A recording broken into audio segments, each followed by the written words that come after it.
Hello everyone, welcome to What If Issei Become a Villain in HighSchoolDXD Part 3. Chapter 8.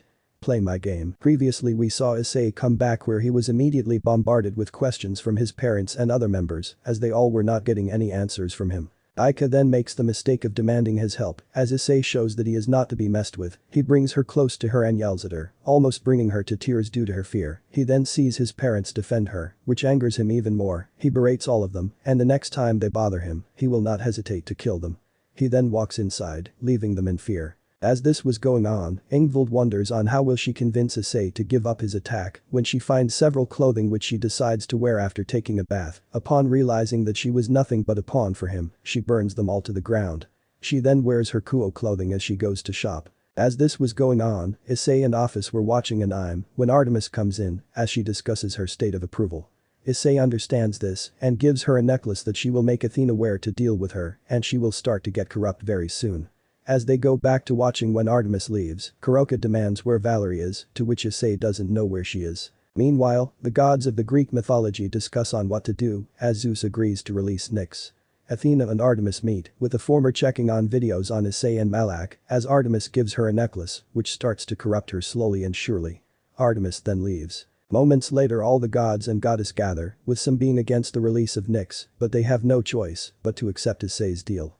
They then agree to leave Artemis and Athena to guard Nyx as they all agree to do so while sealing away her divinity. After which Issei managed to successfully recreate the true Longinus. As this was going on, Issei encounters Inold who tries to convince him, but he refuses. However, Inold was done with this as she retorts back, she is angry with Issei treating her like that.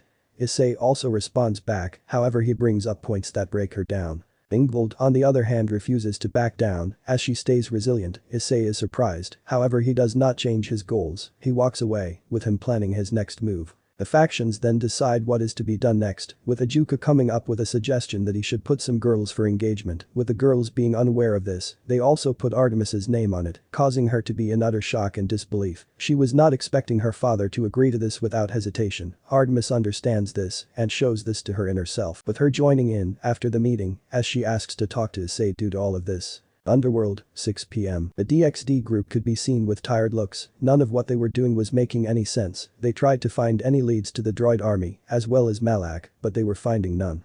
Among the group, the ones to stand out with tired looks are Sikvaria Agares, Asia Argento and Ravel Phoenix. However, whatever their efforts, nothing was found, not even a hint of them. Damn. Biku exclaimed with frustration, we couldn't find anything on that bastard, it was like the earth swallowed him whole. I am not surprised, Arthur spoke with an expressive tone, after all he is someone to hide himself and attack when we least expect it. You're kidding, right? Riaz asked in surprise, to which Arthur only shook his head. Riaz feared what would happen if she was under attack. He is right, the attacks are meant for only a single purpose, to destroy the faction. Sona spoke with worry as she had a thoughtful look. If we see the video, Malak and Issei are leagues above any of us. Tsubaki spoke, as many made a disgusting face when his name was mentioned, some even had fear written on their faces. That idiot, he is just a joke. Jinshiro Saji spoke with disgust, he is just a human with nothing special.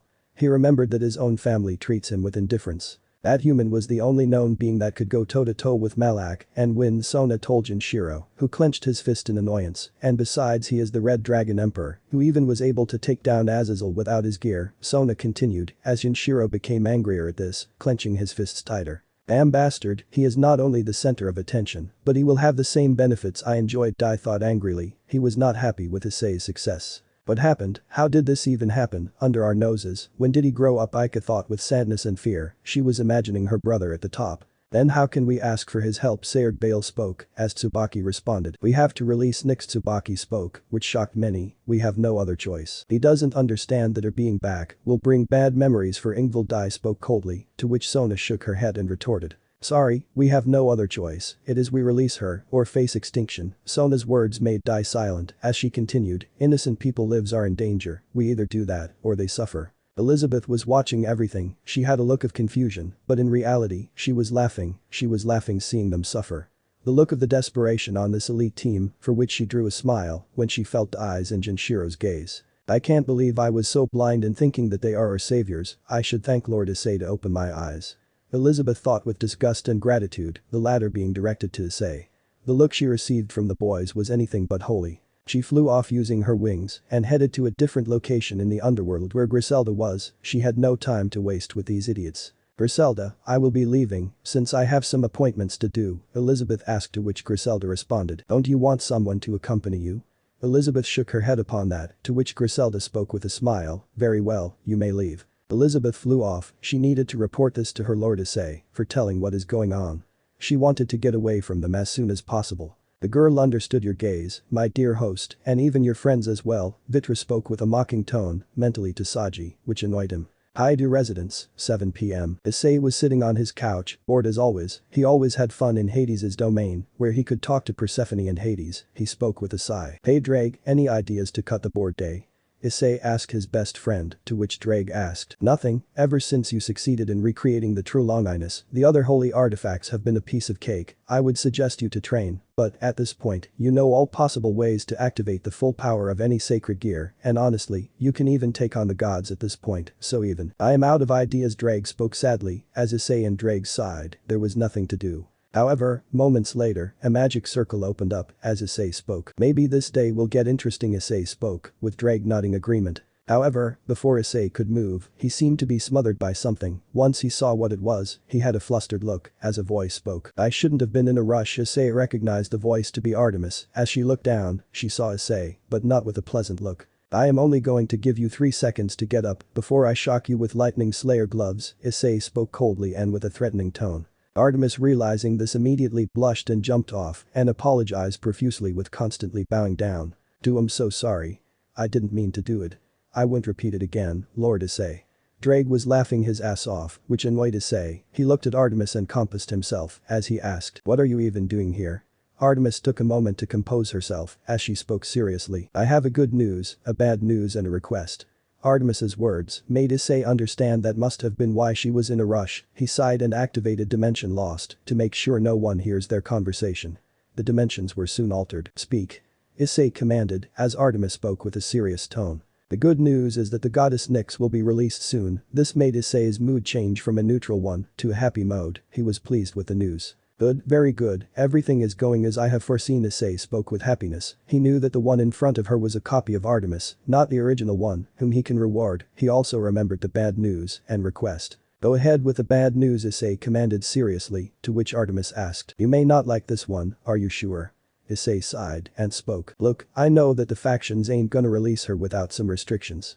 Issei spoke sadly, yet anger could be heard in his voice. Just get on with it, I can handle it. Very well then, they plan on sending myself and Athena to keep in guard on her, as well as sealing her divinity. Artemis spoke seriously and with disgusted tone, to which Issei spoke. That was something I was expecting, of course they were going to do that. Artemis shook her head, surprising him. She then spoke seriously, that's not all, the factions are planning to engage you with several girls.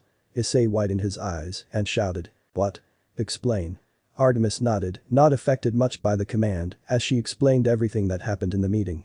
Needless to say, Issei was not happy. They thought of controlling him and spying on him with the girls. He was disgusted by the fact that they didn't even care about using their own family for this. For someone that barely had any family or friends in his life, he understood the value and worth of having loved ones, more than most people. Those motherfucking idiots, Issei shouted as he released some of his aura due to anger, which made Artemis fall back in fear. She was worried upon what her lord will do. Understanding this, Issei sighed and apologized. Sorry, it's just that when they do such things I get angry as well. Artemis composed herself and responded while shaking her head. No, even I am angry, the fact that they have the thought of this, such bloody hypocrites. Artemis spoke with disgust as she then remembered, which brings me to the third reason why I am here, it is the request. It seems like inner Artemis is ready to join us. Artemis spoke happily, which surprised Issei, who spoke with a smile on his face. A surprise to be sure, but a welcome one. Issei spoke as he activated Alpheka Tyrant and entered her mindscape, with the other Artemis being happy that she will be whole. Scene change. Artemis's mindscape, 7:30 p.m. Issei looked at Artemis, who had tears in her eyes, as she spoke. You came. Artemis was happy that Issei had come for her, as he then spoke. I did, are you sure about this? Once you do, there is no turning back, you will lose your father, mother, sister, everyone, you can still back out now. Artemis shook her head as she spoke angrily. Zeus engaged me with someone I barely knew technically. If he was willing to sacrifice me and my sister to do this, then it means that I was only meant as a means to an end. Artemis spoke with anger towards the man. I am in, I don't want to be near those men, from my faction and the DXD group, I want to be by your side. Artemis declared, which made Issei nod as he speaks in a neutral tone. In that case, I will remove the nail, you will return to your original body, betray me, and you die, alright. Artemis nods without hesitation and responds, she would take her own life than betray him, since Issei never lied to her in any way. He even went so far as to show his own memories, which only showed the truth and nothing more, nothing less. I would rather take my own life than turn on someone like you. I will do anything you ask. Artemis spoke in a determined tone. She trusts Issei, since he never lied to her in any way, so someone like him should be bound to trust. In that case, welcome to the team, Artemis. Issei declared, as everything went to white. Once this was done, the merging was completed, both Artemis were now one. Scene change. Highschool residence, 7:50 p.m. Issei and Artemis returned back to the real world, or the one in the dimensional gap. As Artemis looks at her body, she was back in her own body. Issei had the holy nail in his hand, which disappeared. Thank you, Lord Issei. What do you ask me to do? Artemis spoke with admiration, as Issei spoke with a calm tone. Keep an eye on the Greek faction and the others, pretend like you are still a part of them, make sure they don't find out about you. Issei spoke, which made Artemis lose a portion of a smile. She was not happy with the command. Understanding this, Issei spoke seriously. Look, you will have to tolerate men sometime in the future. I know this may not make you happy, but for a while, you must do it. Artemis nodded, understanding that her hatred was affecting her lord. She shook her head and then spoke. Very well, I will keep my hatred under check. It may not go, but if there is anyone whom I can trust, it is you, cause you never lied to me. Artemis spoke with a smile, before teleporting to Olympus to act as his spy. Issei was having a good day, because now Artemis has willingly joined him, just like Elizabeth. Now all that remains is Gondel, which will happen soon. Scene change. Astaroth territory, Underworld, 8:15 p.m. Ajuka Beelzebub was sitting with a tired look as he did not know how is he going to explain the engagement to his niece Laisha Astaroth. He did not know how he is going to tell her that she is engaged. A few moments later a servant decided to announce the arrival of Laisha Astaroth. She was described to be a beautiful girl with almond eyes with long blonde hair with blue hair tips, as she has a voluptuous body and large breasts. She wears a noble-like dress while holding a elegant folding fan. Is something the matter, Lord Beelzebub?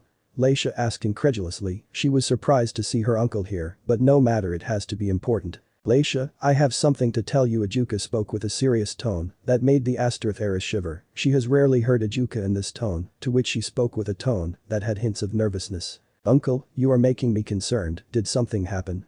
Laisha spoke, with worry in her voice. She feared what will happen to her. I am sorry for this. Ajuka spoke with a serious tone, but there was some sadness in his tone. But I had to compromise you to someone. Laisha widened her eyes in shock, horrified by the news she received as she spoke with a disbelieving tone. Please tell me you are joking. Laisha looked at her uncle, who looked away. He had been keeping her away from any possible engagements. She kept her hands on her mouth in disbelief as she spoke with horror. How could you?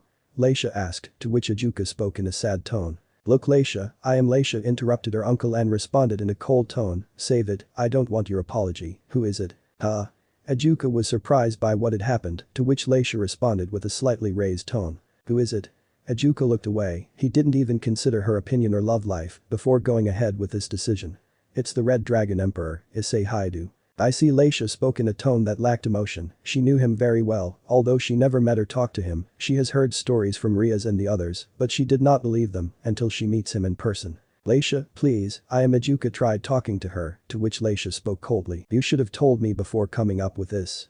Laisha glared at her uncle, as she then spoke. Now if you will excuse me, I would like some time alone. I need to prepare myself for the engagement. Laisha spoke with a slightly mocking tone. She was disappointed in her uncle for treating her the same way her parents might have done. But she knew sooner or later she would be engaged to someone. That was a lady's fate in the Devil Society. There nothing she could do.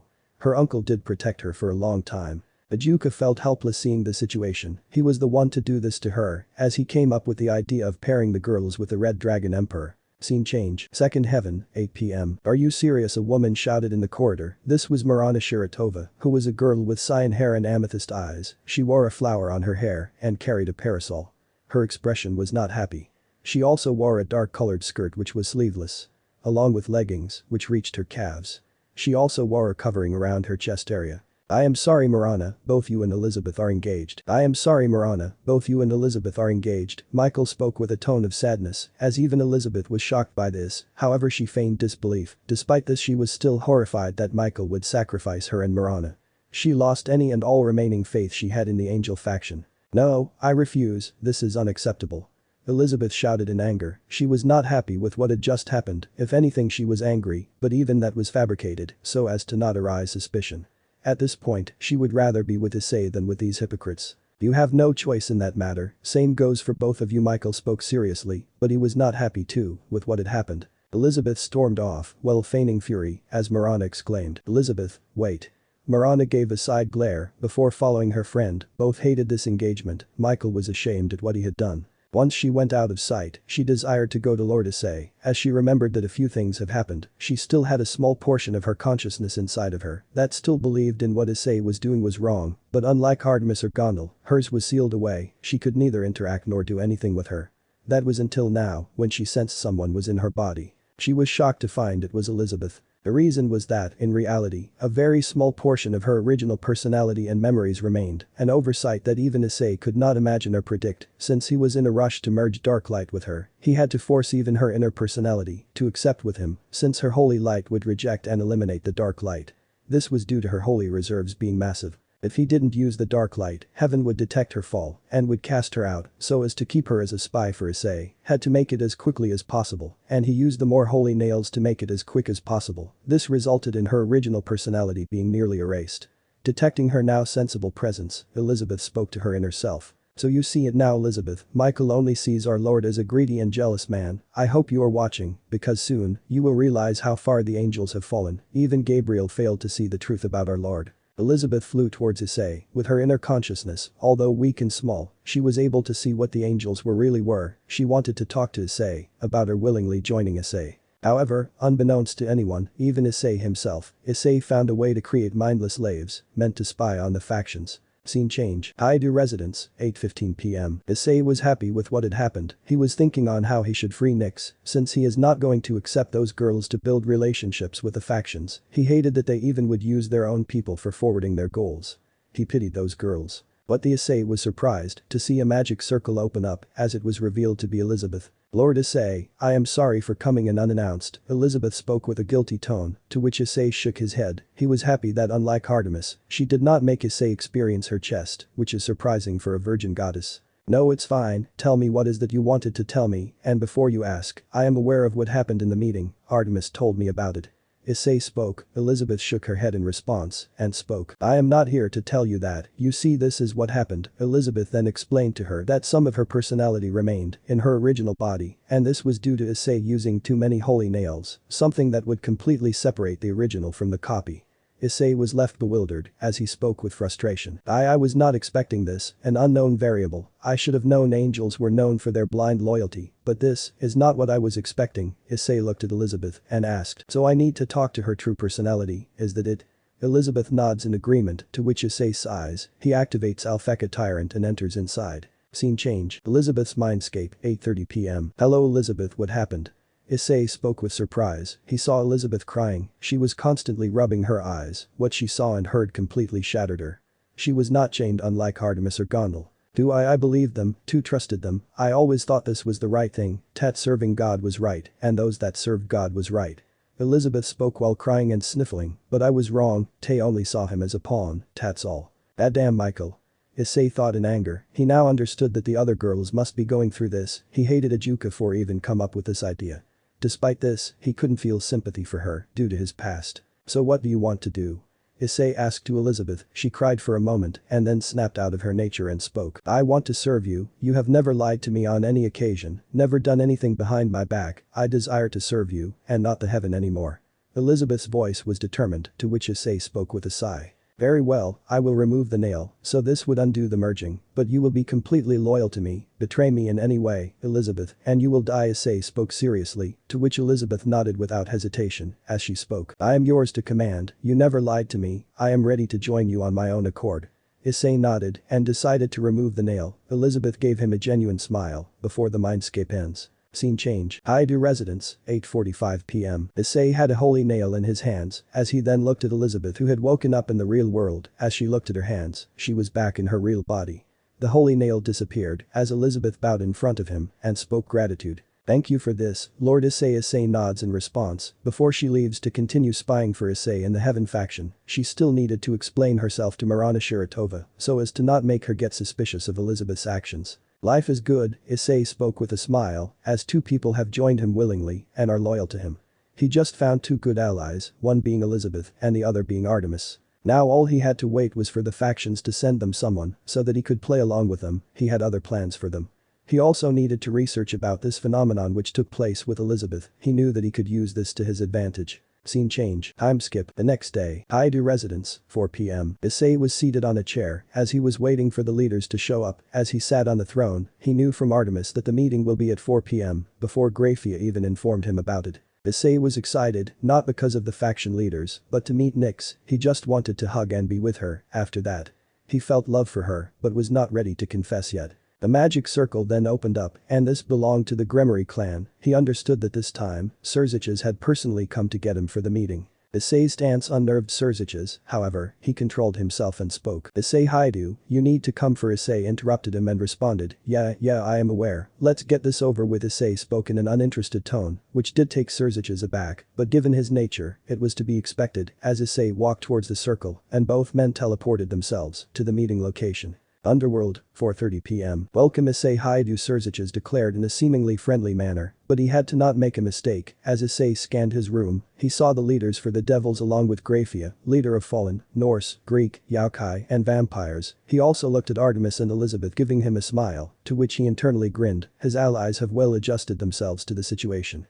They were among the girls that were asked to be engaged. He could see that despite their faces, they were not happy, especially Sekiruuyetei and Laisha, who both glared at Issei for being one of the reasons to being wed to them. I assumed it was only between the faction leaders, so tell me what are these last doing here? Issei spoke, while feigning ignorance. Laisha was about to shout, but Sekiruuyetei stopped her, to which Serziches spoke on behalf of the leaders, seriously. You see, we have all come up with a decision to release Nyx. Serziches looked at Issei awaiting his response. He seated near the seat allotted to him. He made sure to check for any seals, which when confirmed he sat down. So you took my request, huh? Not bad. Issei spoke feigning surprise and happiness as he then spoke with a serious tone, but I feel like there is a big but here. This surprised the leaders. They were not expecting Issei to have this understanding of the situation, to which Shemhazai spoke seriously. But we want your cooperation and alliance in return. Issei spoke with a neutral tone, well I did promise you that. This caused a wave of happiness, as many sighed in relief. However Issei then spoke, internally smirking. It is time to make the factions play his game. May I look at the draft? Issei asked, to which Shemhazai nodded. He read the draft and he was not happy, and this was shown in the face. He saw there were a lot of things that didn't add up. He would be married to all these girls and he was not in for them. Although this was something he knew, he still had to show his anger to them. He also noticed that Nyx's divinity being sealed was not present, and this pissed him off a lot. When he asked for the release of Nyx, he made sure to make it clear she should be released in one piece. He could unseal her divinity, but he was furious that the factions had the audacity to do such a thing. It was like stripping away their everything and making them a nobody, and he would never tolerate such a thing, especially for his loved ones. Really, I wouldn't notice. Issei's words shocked the leaders. You want me to engage me with these girls so that I would become your ally? Is that what you have become? Have you become that desperate? Issei shouted angrily at the leaders. The leaders along with several of the engagement girls were angered by his words. But Artemis and Elizabeth were internally happy, especially Artemis who knew how angry Issei was when he had heard of this yesterday. The fact that you engaged them within a day, I am pretty sure that most of them wouldn't even have time to be prepared for it. You faction leaders disgust me to the very core. Issei shouted, with anger emanating from his voice. His aura was being released. He made sure to not reveal the part that he was a forbidden existence, at least not yet. But then, how would you come to know of the meeting yesterday? Seraphil asked, shocked. She was really afraid that if Issei came to know of what really happened, then they can forget his help. Issei started to chuckle, with his voice slowly changing into a laughter. I have eyes and ears everywhere, so don't even think about hiding stuff from me. Issei spoke with an evil grin. This terrified the leaders. He then spoke with an increasing tone. I also know of the fact that you tried to use them for spying on me. You tried to even go so far as to control me. And not to mention the fact that you tried to strip her of her divinity. How dare you? Issei screamed the last part, with many being fearful. Issei knew everything, however some were furious. Brat, we are releasing her, so you should be grateful that we are even doing that, Zeus growled with fury. However Issei has insulted him for the last time, and he glared at Zeus. Oh, don't get me cracking at you, Mr. Cheater God.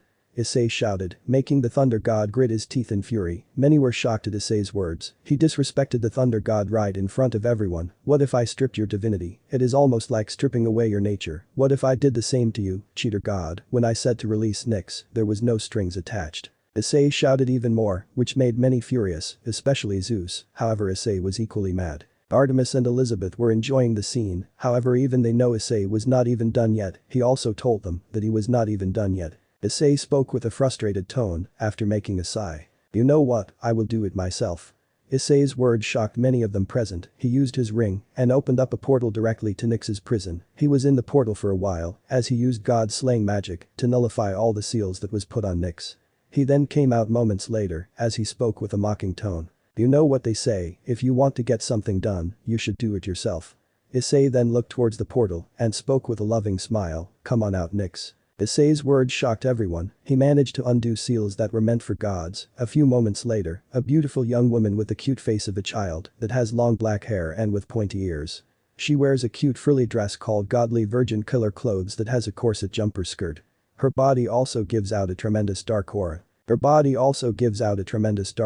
Ice, you didn't have to, Nyx spoke with worry, she was afraid of what they will do to Issei, as Issei gave her a loving smile. No need to worry, Nyx, let them try, let's see how far they will get. Issei gave a mocking smile, which made many shocked, fearful and angry. Zeus was the angriest, he was about to get up to shock Issei, but before he could, Sekiruuyetei put his hand in front of him. Sekiruuyetei, Zeus exclaimed in shock and horror, he was also not happy with what had happened, but he had no choice. Zeus, seeing the situation, reluctantly sat down, gritting his teeth in fury, dealing with the both of them will not end well. He could potentially conjure up something that could take them all down at once. Issei then spoke. You made the right choice, Lucifer. Issei spoke while shaking his head, his tone then changed into a mocking tone. All you idiots needed to do was to release Nyx, and I would gladly help against Malak, but now, forget about it. Issei spoke, seeing their faces not being happy was something that he enjoyed a lot. Sekiruuyetei and the others could only look away in defeat. They are doomed, they are screwed, now Issei will never help them now. Sekiruuyetei spoke with frustration. Fine, you win, all we need to do is sign the decree and Nyx is all yours.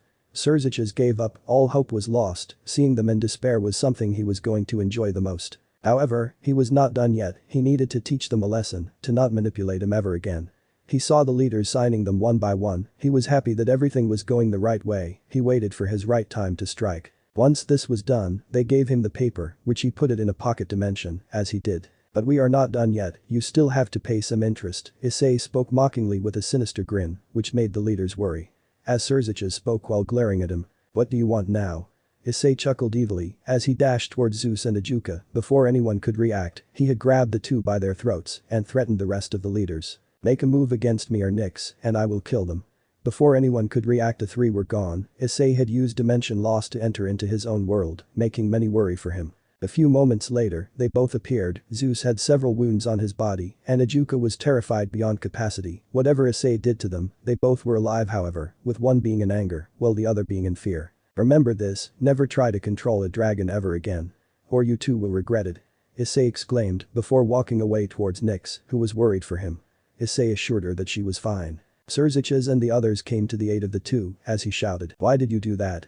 Sekiruuyetei was furious, he hated what Issei did to his friend, to which Issei responded, that was a warning, if any of you ever try to do anything with me or Nyx, I will make sure you have the most painful death imaginable, always remember to never control a dragon. Issei spoke with an evil smile. Sekiruuyetei and the others were terrified, if Ajuka was brought to such a state, that means that the one in front of them is a monster. Nyx was blushing at this, while Artemis and Elizabeth were smiling, with Artemis being the happiest seeing Zeus in such a condition. Seeing their despair-ridden faces, Issei had an idea, he decided to give them some hope and then take it away from them. How about we play a game? Issei spoke, gathering the attention of everyone present. Prepare a fight for me against my brother Daihidu, the bearer of Crumb Crouch, in a week's time. If I lose I will join you, but if I win, you and the factions will keep your word of never bothering me. Issei's words shocked everyone, even his own allies were surprised by this. Lord Issei, what are you thinking? Artemis thought with shock, as Elizabeth also had the same look on her face. You really are going to help them? I hope you know what you are thinking. Elizabeth looked at Artemis, who was equally surprised by this. She was the only one she could trust, since both are in the same group and situation. So what do you say, your last chance, you can either take it or leave it. Issei spoke with a shrug, as Sekiruuyetei spoke in the stead of all the leaders. I accept your game, in a week's time I hope you are ready. Issei grinned, which meant that he had something planned. This was noticed by Artemis, Nyx and Elizabeth. The other leaders had no choice but to accept this. Issei was about to turn, but he remembered the girls he was awarded, he then looked at them and had another idea. Since you decided to perform the deed, I wonder what will happen if your factions come to know of this, Issei spoke with a sinister grin. But you Serafal spoke in surprise, as Issei responded. I can use my memories to reveal everything what happened here. I wonder how the DXD team or even your people would react, seeing that you tried to ruin your only hope. You even tried to use the girls so that I will fall to your charms and betray me when needed. I can twist the news in such a way that your own people will turn against you. This brat Zeus thought angrily, seeing that many were in a fix due to the situation. No one was happy with Issei's words. If anything they were furious, however Serziches had no choice. Fine, what do you want if we ask you to keep our mouth shut? Serziches spoke in defeat. He was angry, while his wife Graphia and his other fellow Satans were equally shocked at what Serziches spoke. What are you going to ask me? Odin spoke in defeat. What do you want, brat? Zeus spoke with Athena being shocked at her father being subjugated by the Red Dragon Emperor. Even Inold, Yusaka, Shemhazai and Michael nodded in defeat. They had to accept Issei's offer. In the end you are no different, that RageRevan Serafal spoke coldly, to which Issei chuckled. Whatever you say, Madoka 2.0 Issei spoke with a smile, angering Serafal even more. That's your worst attempt at an insult. This made Serafal's blood boil. And what I want is these girls. Issei pointed to the girls in the group, which shocked and angered many, while Artemis and Elizabeth were happy, but they feigned shock and anger. The leaders were about to refuse, however Issei wiggled his finger. Nah. You offered these girls to me, it would be a shame for me to not accept them, Issei spoke with a wink, making many furious, but the leaders had no choice, for 2 reasons, they were at his mercy and 2, he would just reveal everything to the public. Nyx's release would itself cause a lot of tension and fear, and this would only add insult to injury, and besides, you have chosen quite the line-up, Issei spoke, while earning a knock from Nyx, as he gave her a wry smile, which made her pout. Issei will have to deal with her later. This also made many even more furious, however they were afraid that Issei might reveal everything to the whole supernatural world, creating chaos. Fine. It was Zeus who spoke. This horrified Athena, she was paralyzed, with many of the girls speaking in agreement, while Artemis shook her head in disappointment. She expected this from her father. Issei was shocked, he was honestly expecting Zeus to negotiate with something else, but now, he lost any and all respect he had for him. The leaders were speechless. Many were shocked and horrified at this, especially Ajuka, as Athena was the first to walk towards Issei, as she spoke. Let's go. Issei remained silent, still trying to process what happened, as Zeus tried to beg. Athena, wait, I was just joking, please come back. However Athena gave a sharp glare to her father and spoke. I was just another pawn to you, for you to wage your right. Athena's voice was cold, she then walked away, but not before speaking. Let's go girls, we are just meant for this. Athena left the room, while the rest were still processing what happened. She was waiting outside for Issei, while the other girls soon followed. They needed some time to process what happened. They wondered if their leaders would do the same. Many leaders angrily glared at Zeus, believing that they would have done the same. Issei and Nyx were about to leave, as well. This is all your fault. Zeus shouted, to which Issei responded in a mocking tone. Don't pin this on me, you are responsible for this, and honestly you disgust me. Zeus gritted his teeth in fury, as the leaders had to convince the girls that they did not intend to do it. You are the worst Red Dragon Emperor I have even known. The voice was now Yusaka's, who was not speaking the whole time, to which Issei smiled. You are right, I am the worst, you did already told me this when I was in Kyoto, I still remembered your words, and I quote, I am sorry, but you are the worst. You are a terrible person, and I don't want a person like you as my partner. You would set a bad example for my daughter. I am just showing you what you considered me as. Issei spoke mockingly, to which Yusaka grits her teeth in fury. She glared at her future brother-in-law as Issei and Nyx walk away. Remember, 1 week, this is your last chance, make sure to tell this to your pillar, and prepare yourselves and make sure everyone in the supernatural world sees this. Issei spoke with an evil grin before he headed outside with Nyx, leaving the leaders to swallow themselves in defeat. Scene change. Once outside, Issei spoke to his new engaged girls with a serious tone. You all will be living in the Highschool residence since the leaders have chosen you as a wager. Issei spoke as he teleported them all to the front of the residence. Only Nyx, Artemis and Elizabeth were left. Issei activated dimensional gap to prevent anyone from listening on his conversation. As he changed dimensions, Elizabeth and Artemis approached him and asked, Lord Issei, may I know why you asked for a match? Elizabeth asked in worry. She did not want to serve the angels ever again. Even I want to know, and why you didn't tell us this. Artemis spoke, not wanting to ever go back to the Greek, even more so than before. Ice, what are you planning? Nyx asked. Issei looked at the 3 girls and spoke with a smile. Have you noticed how desperate the faction leaders were? Issei looked at the girls, whom all nodded, so much so that Zeus, even to save his own skin, sacrificed his 2 daughters, without even thinking about the others, even going so far as to accepting anything I wanted. Issei grinned seeing them in such despair and anguish. So what, are you really going to fight him? Nyx asked, to which Issei gave a nod. Indeed, because then the whole supernatural world would see what is happening, and once I defeat him, Issei spoke, as the 3 girls listened in rapt attention. I will reveal to the whole supernatural world the fraud my brother really is, and with that, the seeds which have been scattered will bloom at a rapid rate, causing distrust, followed by a civil war, resulting in chaos for everyone. Issei spoke with a grin, if he can create peace, he can destroy that peace as well. I stole his achievements, but it was his actions that had a major influence in this to be working to even begin with, else the beast of apocalypse would have long overrun the factions at this point. Every single battle, every single attack was meant for the alliance, but now, Issei has some very different goals compared to before, and it will end when the factions fall. I see, is that why you put forward the battle? Elizabeth asked her lord, to which Issei gave a nod. Indeed, they believe that they are entitled to my help because I am related to their pillar, and in order to achieve that, they will do anything, even accept my offers, so all we do is wait for the dominoes to fall, and until then, we enjoy the show. Issei spoke with a grin as he looked at the girls and commanded, Artemis, report to Gondel about the situation, and Elizabeth go to Malak, make sure to make the necessary preparations, and make sure that no one can stop the transmission of when I exposed I. 1 week later. Both girls nodded as Issei returned the dimensions back to normal. They then left the area. He then looked at Nyx, happy to see her again. He hugged her, making the goddess blush heavily. I missed you, Nyx. Issei spoke happily, to which Nyx returned the hug and responded, I missed you too, Issei. They remained like this for a while, before splitting up. Issei then spoke. Let's get you settled in, you will be with me from now on. Nyx nodded with a smile, as they both teleported back to the Highschool residence. Chapter 9. Adjusting to a normal life. Highschool residence, 9:30 p.m. Like it or not, she is staying here, Issei spoke, as he was surrounded by the girls that were promised to him in his own harem. The only ones missing were Artemis and Elizabeth, as they both were doing their tasks Issei asked them to do. Issei Highschool, the primordial goddess Nyx, is not allowed in this house. You know how much of a danger she is to the people around her, especially Ingvild. Rias retorted angrily, she has not learned her lesson properly. She was accompanied by her own peerage, Dai's peerage, Ika and Issei's parents Goru and Mickey, Ingvild and finally Valerie. Issei was getting angry, it would only take him a minute to put her in her place. He scanned the house, and many showed unpleasant faces, but some were fearful of speaking a word, knowing what he would do. Don't forget that I am the primordial goddess of darkness Gremory. It will only take me a minute to put you and your peerage to the ground.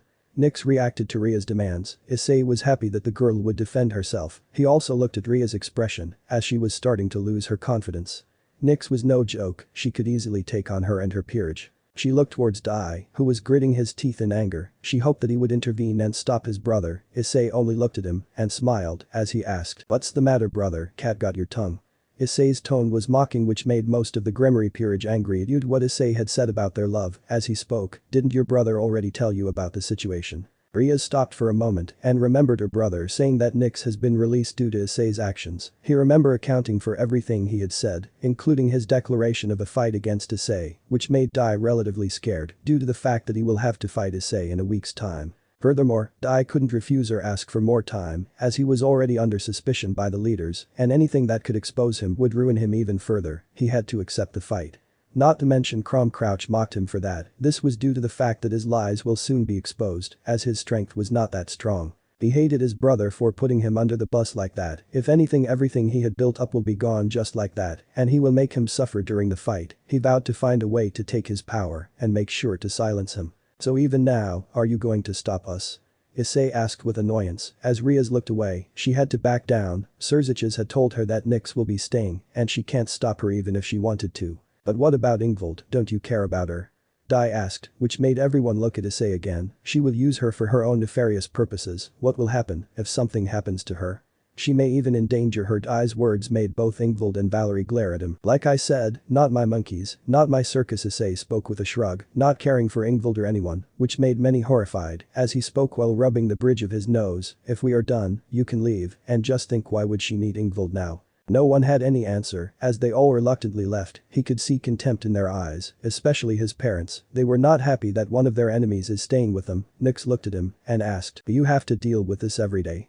Nyx's tone was full of surprise, as Issei spoke with a shrug. Yup, it is nothing new for me, my parents always preferred my siblings over me. Issei's tone surprised the girls, especially Nyx, as Nyx held his hand, which made Issei smile in happiness, at least someone was there with him. Even the other girls felt sad for him, especially Athena and Marana, as Issei turned to them and spoke seriously. I believe that the house has enough rooms for all of you. Issei turned to each and every one of them and spoke. So I think you all should settle down, you will be here for a very long time, perhaps even forever. Issei spoke in a serious tone, as the girls gave nods. Most of them have eyes that lost their shine due to the leaders selling them off, as several of the girls left. 2 girls remained, and they were Sekiruuyetei Gares and Laisha Astareth. What happened? Issei asked to the 2 girls, as Sekiruuyetei spoke with a bit of worry, as she asked, will you take advantage of us?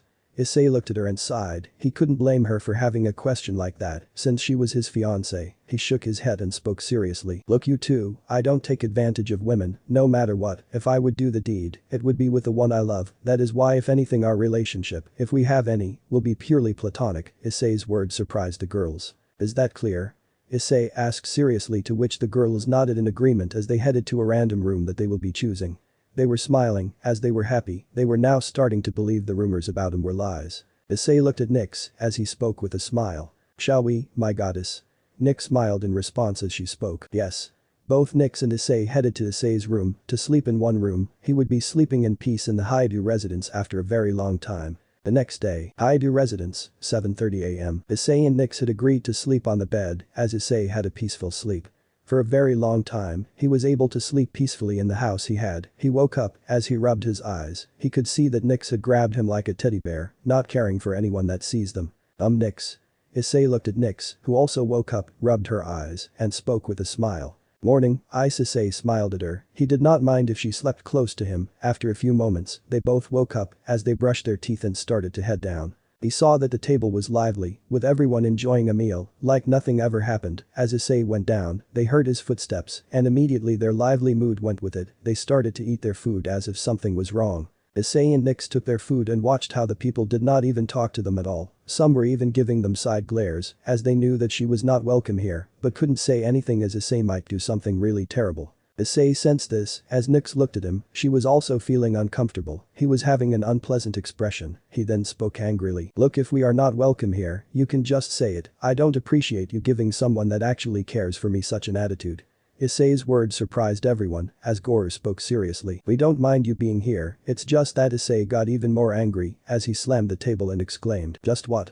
Nyx is a danger. Did she harm anyone in this house in the past 10 hours? Many were silent due to what Issei had spoke, to which Issei responded. That's what I thought. Issei looked at Nyx as he spoke. Come on Nyx, it is clear that we are not welcome here and I believe we never will be, we can go eat in the room. Issei looked at Nyx, who looked at the family with a disappointed look, as Issei and Nyx took their plates and left the room. It was clear that they were not welcome here. Issei, wait. Mickey shouted, to which Issei looked at her in an annoyed look and responded. What? Issei looked at his mother dead in the eye, who flinched. He was not the same son she knew him as. She looked at him in shock to see how much he had changed in the past. He was not the same anymore, and messing with him could have dire consequences. Issei looked at her mother with no emotion. He would be lying if he felt any sort of love for her. Mickey spoke with a flinch. We just want you to sit with us, and Issei interrupted her words by speaking. And be riddled by glares, not a chance. If anything, I was always never welcome here, so you shouldn't be surprised by my current desire of not being here. Issei walked away, ignoring any of their pleas. The breakfast table was never the same, as they all ate their food in complete and utter silence. Ever since Issei's change, things for the Highschool family have gone from bad to worse. Scene change. Nyx and Issei were in their room, as they both were eating their food, to which Nyx asked with worry. Do they always treat you like this? Yeah.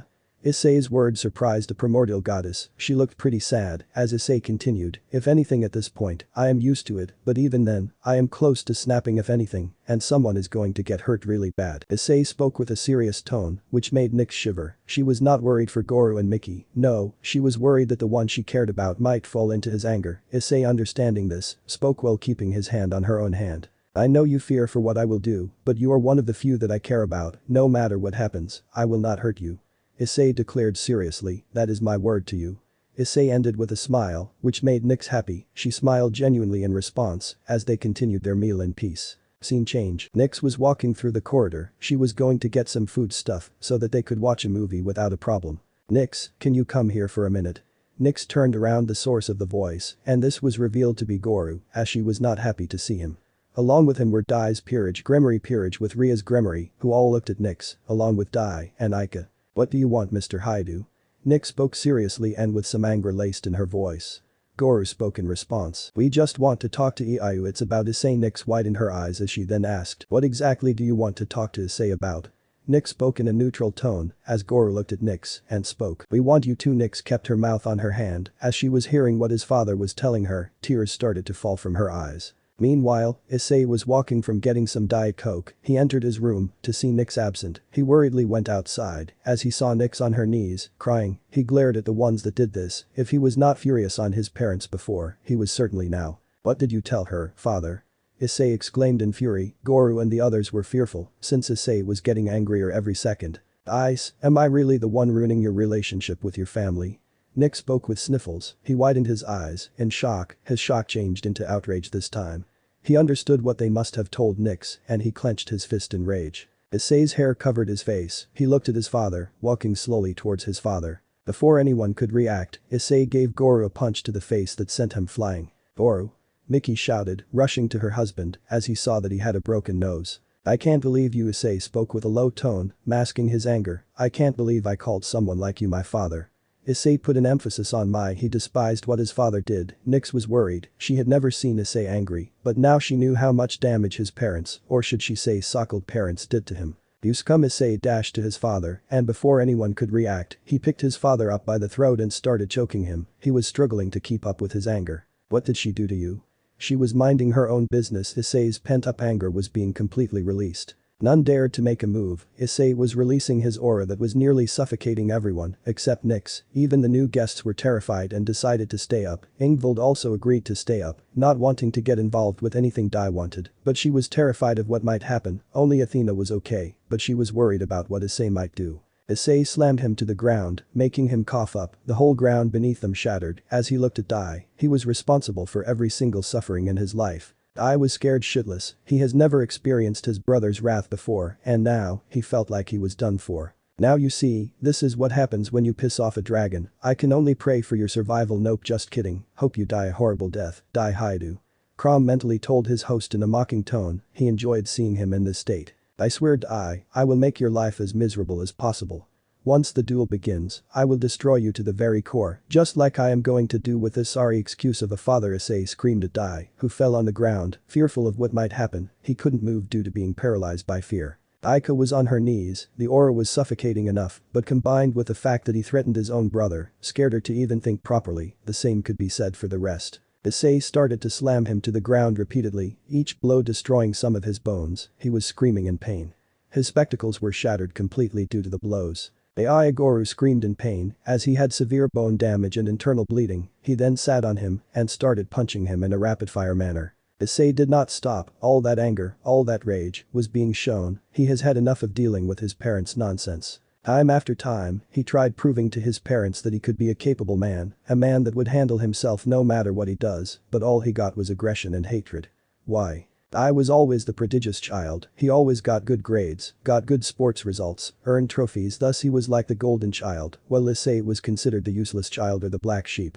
Even his sister Aika could be considered as such. The lies only made it worse. He was not even looked at by his own family. His family hated his existence, and the supernatural made his life 100 times worse. No matter where he went, all he got was looks of hate and disgust, and this was common in the underworld, mostly the Gremory territory. He looked at his father and kept punching. Echoes of his memories were running in his mind. Punch. I was ignored because of Dai. You did nothing for me. Punch. You didn't even love me because I couldn't get prestige for your family. Punch. You didn't even try to help when I needed you the most. Punch. Why? Punch. Why? Punch. Why? Issei continued his barrage of punches on his father. He did this for 2 minutes. He then got up as blood was in his hands and some of his face and clothes as he spoke with a satisfied tone. That felt good. Issei was suddenly bombarded with voices from the past hosts. Make them suffer. Abusers and tormentors like him should die. They should be plunged into the deepest depths of purgatory. They should have never been kept alive for so long. Issei then activated his boosted gear and spoke. I, who shall awaken? Issei was surrounded with green orbs as they all demand Issei to start activating the Juggernaut drive.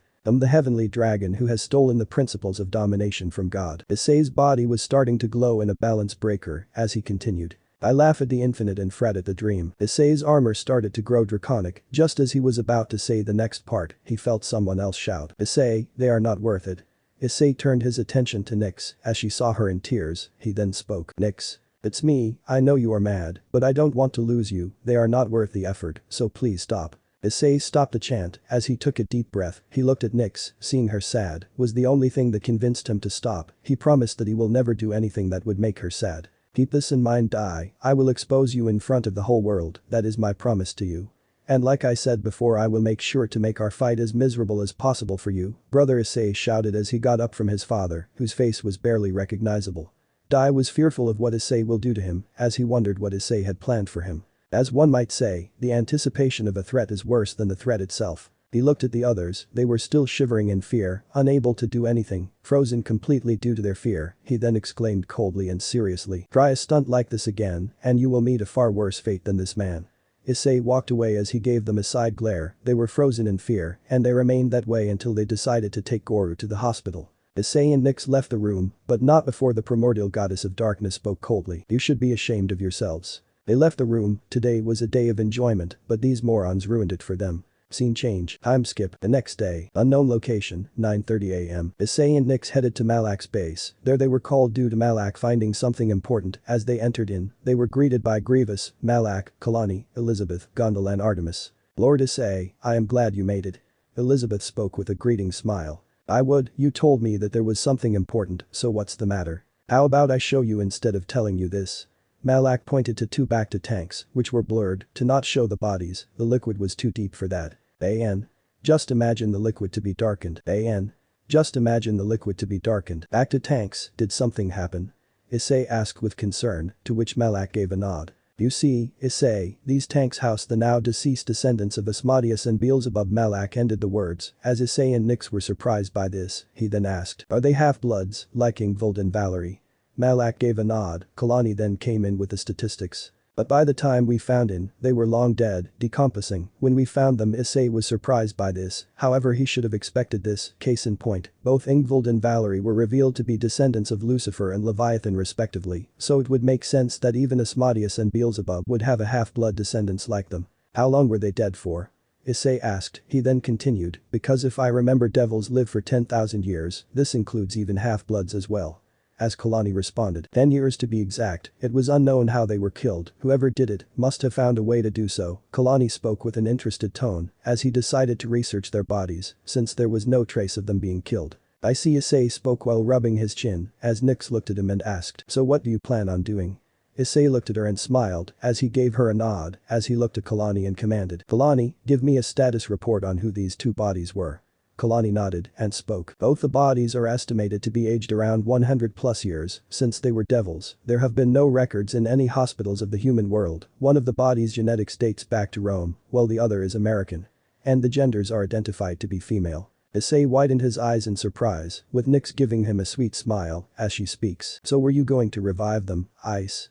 Because they were female. Issei shook his head as he responded, "Nope, I believe they will be useful for my plans." Issei spoke with a smile, but internally he was worried for some reason. He felt like if he makes a mistake then, he would be done for. But Nyx spoke, while Issei looked at the girls. Artemis then asked, "Lord Issei, what will you do now?" Elizabeth then spoke next. "How will you revive them?" Elizabeth trailed off, after which she widened her eyes as she spoke, "Don't tell me you will use the Sephiroth Graal." Issei gave her a nod and brought out the Holy Grail in his hands. Everyone looked at it and wondered what Issei will do next. Using the Holy Grail, he focused by closing his eyes. He was searching for souls. Elizabeth then asks, "What is he doing?"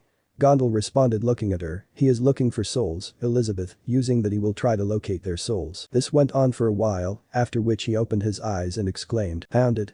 This caused them to approach him, and he then transferred their souls to their current bodies. He made sure to get them right, due to Kalani guiding him which bodies have the souls. It was a good thing that the souls were not in purgatory, otherwise saving them would be next to impossible.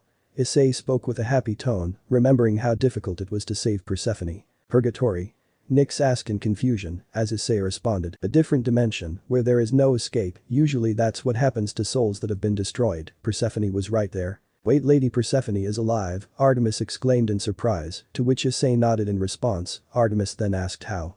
Why did you never tell us?" Simple, you never ask. Issei spoke with a mocking smile, to which the goddess of hunt sweat dropped. Seeing this, as Issei looked at the souls and commanded Kalani. Report to me, when they wake up, I would love to hear their story. Kalani nods, as Issei and Nyx leave, with Artemis, Malak, Gondal and Elizabeth following them. Oh, speaking of which, have you seen Valerie?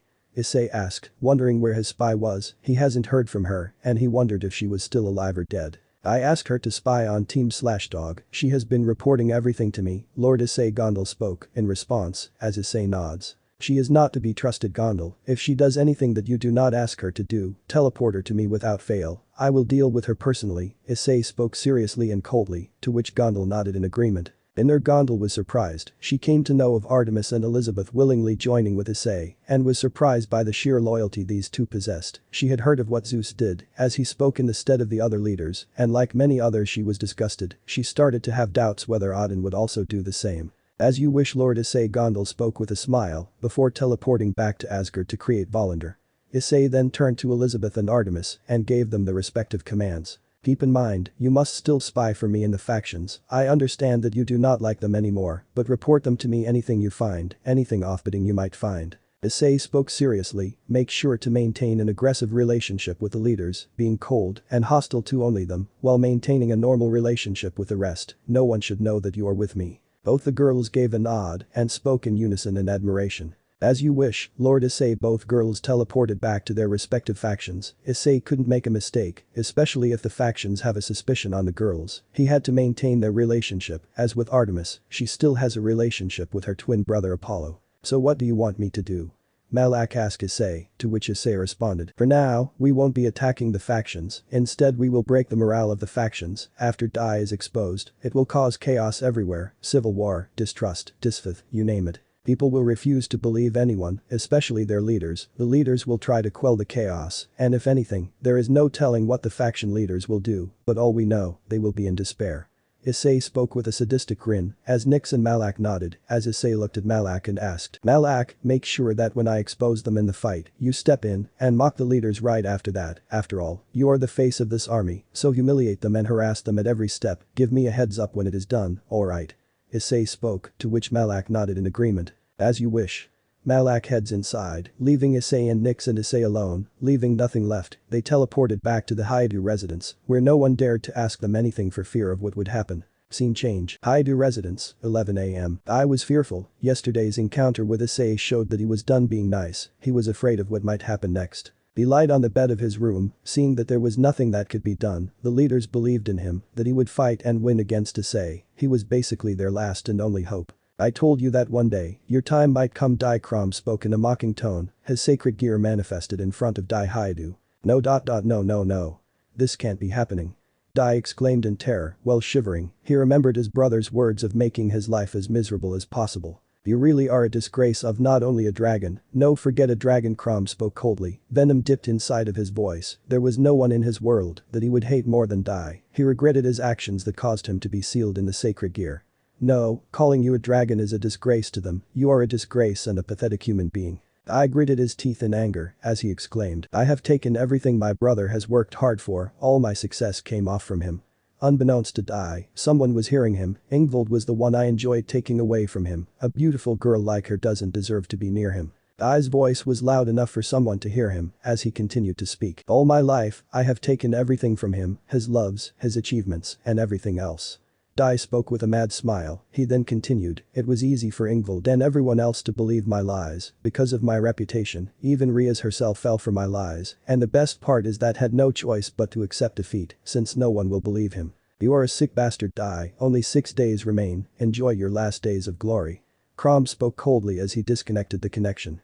Dai lost his smile and got annoyed by his words when he heard something falling, going to check outside. As he saw, he was horrified. It was Inold with a look of shock and horror. She knew about the truth, but she was not expecting Dai to be this fallen. She hated him even more. Inold too can explain. Dai spoke with a nervous tone. He was afraid that she must have heard. He put his hand forward as she flicked it away. I can't believe you. Inold spoke with a disbelieving tone before changing into fury. He saved me. He always did. He was my hero. Not you, Dai, and you did this for everyone. You took his life away when he was forced to turn a blind eye to some of your deeds. Ingvild screamed at Dai, who was fearful. Crom was surprised yet happy. He was not expecting Dai to get karma this early. For him it was a surprise to be sure, but a welcome one. No, Ingvild, wait please. Dai begged his queen to stop as Ingvild shouted with teary eyes. He loved me, Dai. Couldn't you be a little selfless and keep him happy? But no. You didn't even love me. I was nothing but a mere object for you, wasn't I? Ingvild ended with a mocking tone, which made Dai shiver in fear. Another of his reality was being displayed. No, that's not true. I love you, I saved you from Nyx, and Dai tried to reason with Ingvild, only for her to speak in a cold tone, while wiping her tears. Save it for someone that believes your lies, Dai. And I am telling this to everyone, whether they believe it or not, is up to them. Then, I won't let you. Dai dashed in front of Ingvild, ready to take her down, as Ingvild created a magic barrier to protect herself. As she gritted her teeth in fury, she hated herself more than she hated Dai. The man in front of her would take her life, if whenever he felt convenient to do so. She gritted her teeth. As she watched from the corner of eye, she saw Issei drinking his can of Diet Coke as he watched while shaking his head in disappointment. You hate me that much? Ingvild thought in sadness. She glared at Dai with hate. Issei did not hesitate to save her as he watched the scene, wondering what will happen next. Ingvild reflected Dai's punch like it was nothing. Dai was ready to activate his own sacred gear, ready to take down his queen, but Ingvild started to sing, and this time, she directed her sacred gear Narid Kiri's power towards Dai, making him scream in pain. As it disappeared, even Crom gritted his teeth in pain, but he had to hold himself on his own. Moments later, seeing him in a weakened state, she stopped singing. She glared at Dai as she spoke in a cold tone. I am telling this to everyone, whether you like it or not. Dai was horrified at what would happen next. However, they both heard clapping. It was revealed to be Issei as he spoke in the background after stopping to clap. That won't be necessary. Ingvild and Dai watched Issei having a smile as he looked at her. Ingvild retorted in a desperate manner. But this fraud must be exposed. Issei shook his head as he spoke. No matter how much you scream, shout or even beg, no one is going to believe you. His lies have been affected by the faction leaders and the others. Issei sighed as he looked at her. No one is going to even hear you out. Ingvild got angry as she clenched her fists in anger and helplessness. Dai had the audacity to open his mouth as he spoke in a mocking tone. You really thought they would believe you? Both Ingvild and Issei looked at Dai, with Ingvild getting angry. Dai then spoke with a mocking grin. No matter what you do, they will even hate you, just like they hate my disgrace of an older brother. Ingvild slapped him so hard that his tooth nearly broke. She then spoke in an aggressive tone. You sick bastard. Ingvild was ready to dish out another blow, but Issei kept his hand on her and responded in a cold yet mocking tone. 6 days, that's all you have. Enjoy the fame you never deserved, because once I show the whole world what kind of a person you are, you will lose everything, I will promise you that. Dai Haidu. Issei walked away, with Ingvild trailing behind him. Dai was left horrified at what would happen. What Issei had planned for him still terrified him. Why did he challenge him? There was no way of escaping, not that he had any. He feared what would happen next. His time was up. He did not know if he will have a life if the truth is revealed, since they would most likely either imprison him or worse, execute him completely. Meanwhile, Issei and Ingvild were in a different room as he spoke. I am honestly surprised, you actually managed to defend yourself. Issei spoke with a mocking tone. I thought you would expect me to save you, but you showed that he was nothing but a weakling. Well, at least you opened your eyes and now know what to do. Issei spoke with a shrug as he walked away. Can I talk to you? Ingvild spoke while grabbing his hand, as she did not know what Issei would do. However, he just ignored her completely. Issei. Please hear me out. I beg you. Ingvild shouted as she was persistent. In response, Issei flung his hand, breaking her grip as he responded. No. I don't want to hear you out, Ingvild. Issei glared at her. Sure, he may comparatively hate her slightly less compared to what he does for Rias and the other girls, but he still despises her. Look, just because you know the truth or even want to reveal the truth, do you think that I will magically forgive you? Do you think I will forget how you have treated me? Never, cause nothing is going to be forgotten, and I will never forget how you treated me like garbage because of a bastard I called a brother. Issei yelled at her, making her flinch, but she stood her ground. She was crying, but despite the tears, she still stood her ground. Then what do you want me to do? Tell me, what do you want me to do? I know what I did was wrong. Then tell me, how do I fix it? Ingvild shouted. She was not going to fall to the ground. Issei was taken aback. He was left speechless as she continued to speak. You are right, I did not treat you well. I treated you worse than scum. So tell me, what should I do? I want to stay by your side.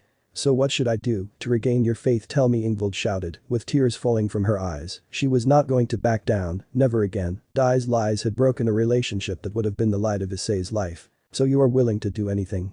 Issei asked in a cold tone, still trying to process everything on what had happened. Anything I am ready to do, I will prove to you that I am worthy of staying by your side, Ingvild exclaimed in a strong tone. She was not going to be fooled or manipulated ever again. Let's see if your words are as true as your actions, Issei spoke in a cold tone as he walked away, since he had other work to do. Ingvild looked at Issei walking away. She was determined to regain Issei's trust, no matter what she needs to do, and she will succeed, no matter what happens. Scene change. Unknown location, 5:30 p.m. Issei and Nyx, along with Artemis and Elizabeth were present as they all head to their hideout. They were called by Kalani, as he had called them to see the Bacta tanks. The girls had been given regular full-sleeved shirts and tights that wound their skin tightly. Ugh, where are we?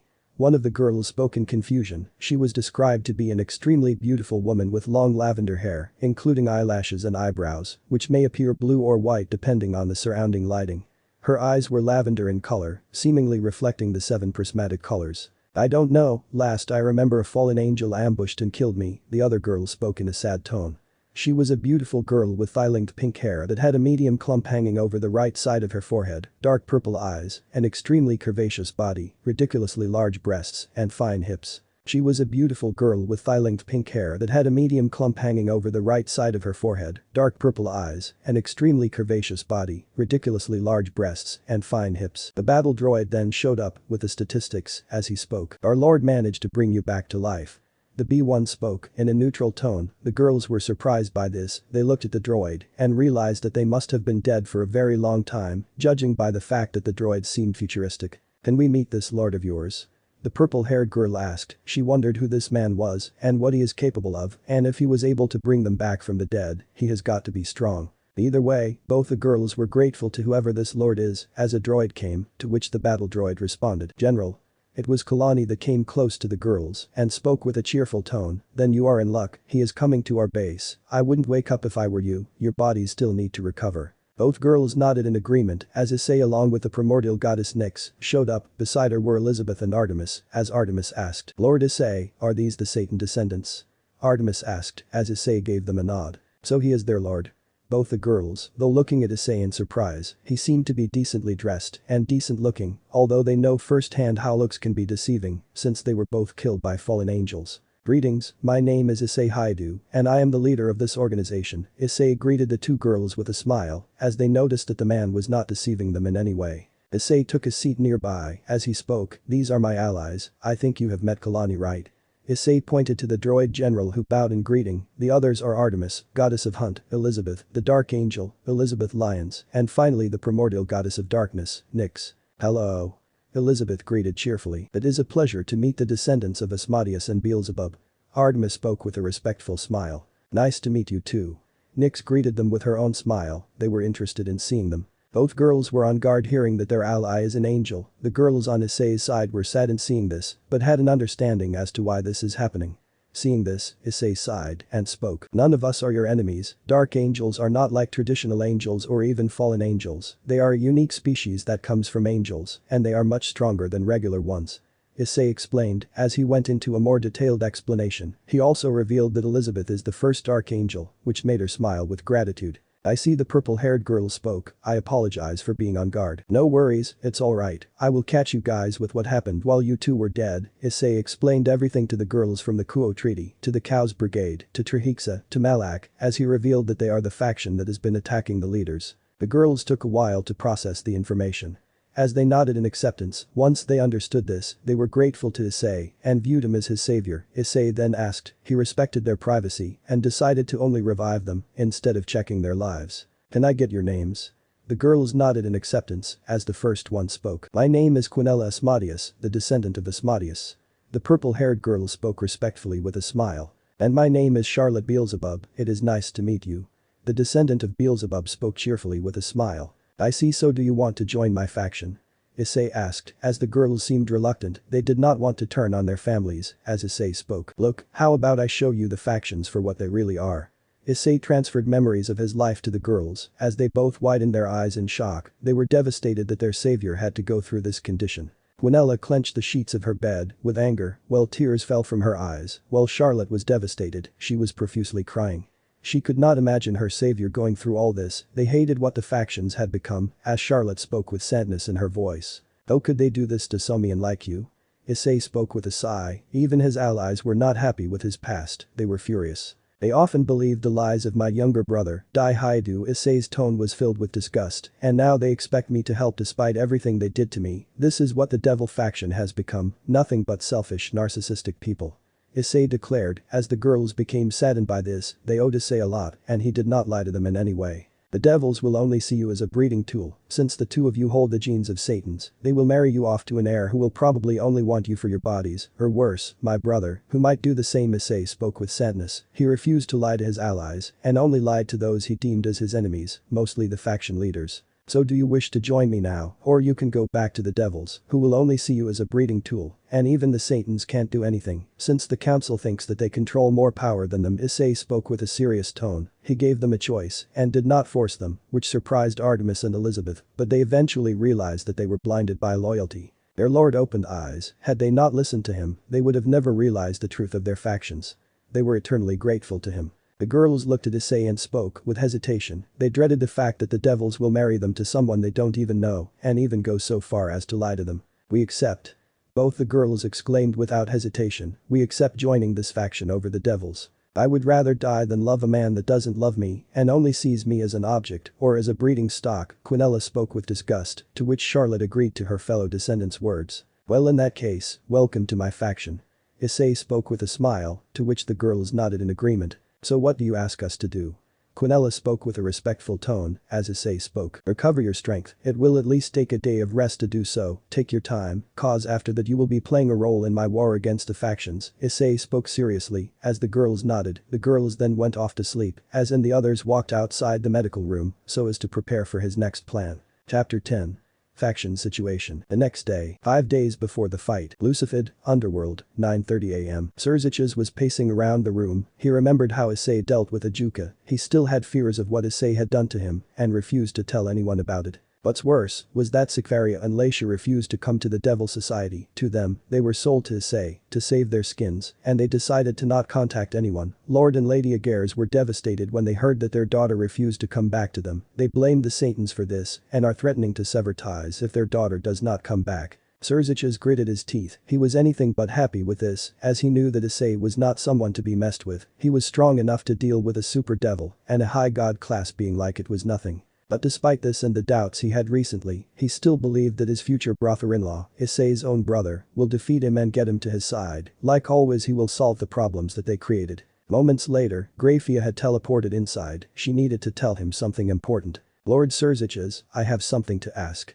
Grafia spoke in a neutral tone, as Serziches' anger went off and changed into a worry smile. Is something wrong? Serziches asked. What do you think will happen in the fight? Grafia asked with worry, she, like her husband, was also having doubts. I believe Dai will win. Serziches spoke with assurance, however Grafia could sense some opposition to his very assurance, as she asked, but you are not so sure of this, right?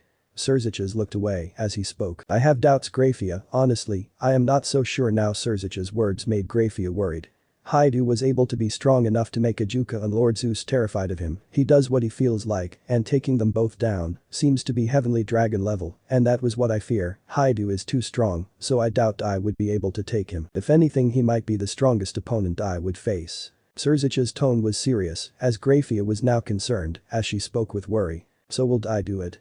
Grafia asked, we all saw him as the weak and liar brother of the pillar, but now he has become strong enough to take down Lord Ajuka and Lord Zeus. That is exactly why I am concerned, Grafia, let's just hope that Dai is able to pull a miracle, like he usually does. Serziches spoke, to which Grafia nodded, as she then teleported out of the castle, with Serziches once again being frustrated remembering what had happened. I hope you win, Dai, you are our last hope in getting your brother to our side. Serziches spoke with horror and fear, he couldn't imagine what would happen if Dai would lose. Heaven, 9:30 am. Michael, Uriel and Raphael were discussing on the fight that would happen in the next 5 days, as Gabriel couldn't come due to her terrible condition. It only worsened when she had heard that Elizabeth and Marana were sold to Issei, thanks to Zeus. She blamed Michael for letting this happen. Elizabeth had come back, but Marana did not, as she was happy that one of them chose to come back. Unbeknownst to anyone, Elizabeth only came back due to Issei convincing her to do so. So, only 5 days remain, huh? Michael spoke, trying to start up a conversation, as Uriel and Raphael spoke. They weren't happy with Michael not standing up for his angels. Indeed, there is, so what now? Raphael looked at his leader, as he did not want to converse with him. Do you think Dai will win? Uriel asked. He was having doubts in his ability as Michael shook his head and spoke. Are you having doubts, brother? Michael spoke in concern, to which Uriel responded seriously. No, what Haidu did in the meeting, he released Nyx and removed the seals. He then did something to Lord Beelzebub and Lord Zeus and dared us to do something about it. Raphael agreed to Uriel's words as Michael spoke with confidence. I will win, he must win, otherwise our faction is done for. Uriel and Raphael only looked and shook their heads. You are right, brother, our faction will be really done for, Uriel spoke as they both then teleported out of there. Michael waved them goodbye as the men left. Elizabeth was spying on them, as she thought. I must report this to Lord Issei. Elizabeth flew from there while using her disguised angel wings. Scene change. Underworld Hospital, 9:30 a.m. Azazel, how have you been doing? Isay spoke with happiness in his voice. He approached Azazel, who had a sad look on his face. Tell me, Isay, Barakwil is gone. Azazel spoke, his tone was full of sadness and despair. Isay could only nod in response. I see. Azazel clenched the sheets of his bed. He had just woken up from his coma. He was going to make Malak pay for killing one of his friends one day. Arrest? Azazel asked, to which Isay responded truthfully. Team/dog is still being healed up, they are in a comatose state, same goes for most of the cadres, you were the first to wake up. Azazel gritted his teeth in fury, not happy with what happened as he spoke. When will he see that innocents are suffering? Has he not had enough? Azazel exclaimed in despair. To him Issei was being selfish and not helping them. He hated his selfish nature, along with his perversion, which he believed was too much. Isay then spoke in a serious tone. I think a lot of things you should know. Isay spoke as Azazel widened his eyes. He then asked in an annoyed tone. What did I miss? Isay had no choice but to reveal everything that had happened while he was in comatose. Damn it. Couldn't you be against this? Isay, Azazel shouted, not happy with what he heard. If he was not hospitalized, he would have punched the table. He was too weak to do anything and too hospitalized as well. No, Haidu wants to challenge the pillar. This is our only chance of ever getting his help. Azazel rubs his forehead in annoyance and speaks. Well shoot, our faction has already close to become fallen, in a literal way, all we can do is hope that he wins. His tone was full of annoyance as Isay nodded. His last hope was Die winning, else it was game over for this alliance and the leaders. Scene change. Yaokai territory, Kyoto, 9:30 a.m. Isaka and Kunu were having their breakfast as they were conversing on the latest events that have been happening, with Kunu asking, Mother, can I ask you something? Kunu asked, to which Isaka nodded and smiled at her daughter. When will Dai come to visit us? Isaka did not know what to answer as she responded in a sad tone. He has been very busy due to the fight his brother challenged him to. Kunu widened her eyes. She remembered the challenge Issei had given his brother to do so. But, why? Dai has been a nice man, why does his brother want to hog whatever he does so much? Kunu spoke with disgust as Isaka shook her head in response. I don't know, my dear, he was always a jealous man, but now, he has gone too far. Isaka spoke with disgust as she hated Issei's new attitude. She always hated Issei before due to what Dai had told her about him. However, neither Isaka nor Kunu knew that all Dai spoke were lies. They don't even know that they couldn't sense Dai being deceitful. I hope Dai wins this fight, because I can't hope that Issei wins, because if he does, we are done for. Kunu spoke with slight hope, yet there was slight fear in her voice. Malak's attacks had devastated all factions, and Kunu feared that her faction might fall next. Yes, I believe that Dai needs to win, he must win, otherwise everything will be lost. Isaka spoke sadly with downcast eyes, as she did not hide everything from her daughter, with Kunu speaking in a cheerful tone. Don't worry, mother, Dai will win this. He will. Kunu spoke, hoping that her future father figure would win this fight, as Isaka put her hand on Kunu's cheek and spoke with a smile. Yes, he will. Kunu smiled in response as they continued to have their breakfast. Scene change. Asgard, 9:30 a.m. The All-Father, Odin, was watching the scene in sadness as he was with Gondel, Thor and Frigg. So, you have heard right? Odin asked, looking at his wife, son and trusted Valkyrie. Indeed, we have. Odin. Frigg responded, not happy with the news. She was aware of Issei's challenge and how strong the man had become. So father, what should we do? Thor asked. He did not want to risk provoking the Red Dragon Emperor. I was going to put some seals in the match to weaken Haidu's power. Odin's words caused many to widen their eyes in shock. Even inner Gondel was herself shocked at this. While Gondel pretended to be shocked, she knew Odin was not to be trusted. You see now, Gondel, that's your All-Father, who is willing to even cheat to do this. Gondel spoke to her inner self, who was shocked at all this. She couldn't believe Odin would even think of such a thing. She knew he was perverted, but he was never deceiving, as Odin then continued. But then I heard that the Red Dragon has eyes and ears everywhere. If he comes to know of this, who knows what he will do to us? Odin spoke with worry, as Thor and the others breathed a sigh of relief, with the god of thunder speaking. And we don't even know who they are. I wish we find them as soon as possible, before it is too late, Thor spoke with frustration, as Gondel internally smirked, much to her inner self's horror thinking. It's a shame that you don't even know that one of them is right in front of you. Gondel looked at the scene in interest as she asked, pretending to be worried. Allfather, what should we do? Odin looked at her and responded, we have no choice, we must believe in Dai, he is our last and only hope. Odin spoke, with Frigg and Thor agreeing. Gondel then internally smirked. Such a shame that your hope is a lie. Gondel enjoyed seeing the scene, as she sensed that they were starting to become even more desperate. Inner Gondel knew that Dai would use, but at the same time, she doubted Odin, knowing that he wouldn't hesitate to deceive if need be. Scene change. Olympus, 9:30 am. Zeus was sitting angrily on his throne. He was unhappy with what Issei did. All the Olympians either loathe him or dislike him for his actions. The ones that hate him the most were Leto, Artemis's mother, and Apollo, her twin brother. Both of them blame Zeus for losing their daughter-sister for his actions. Damn you, Haidu.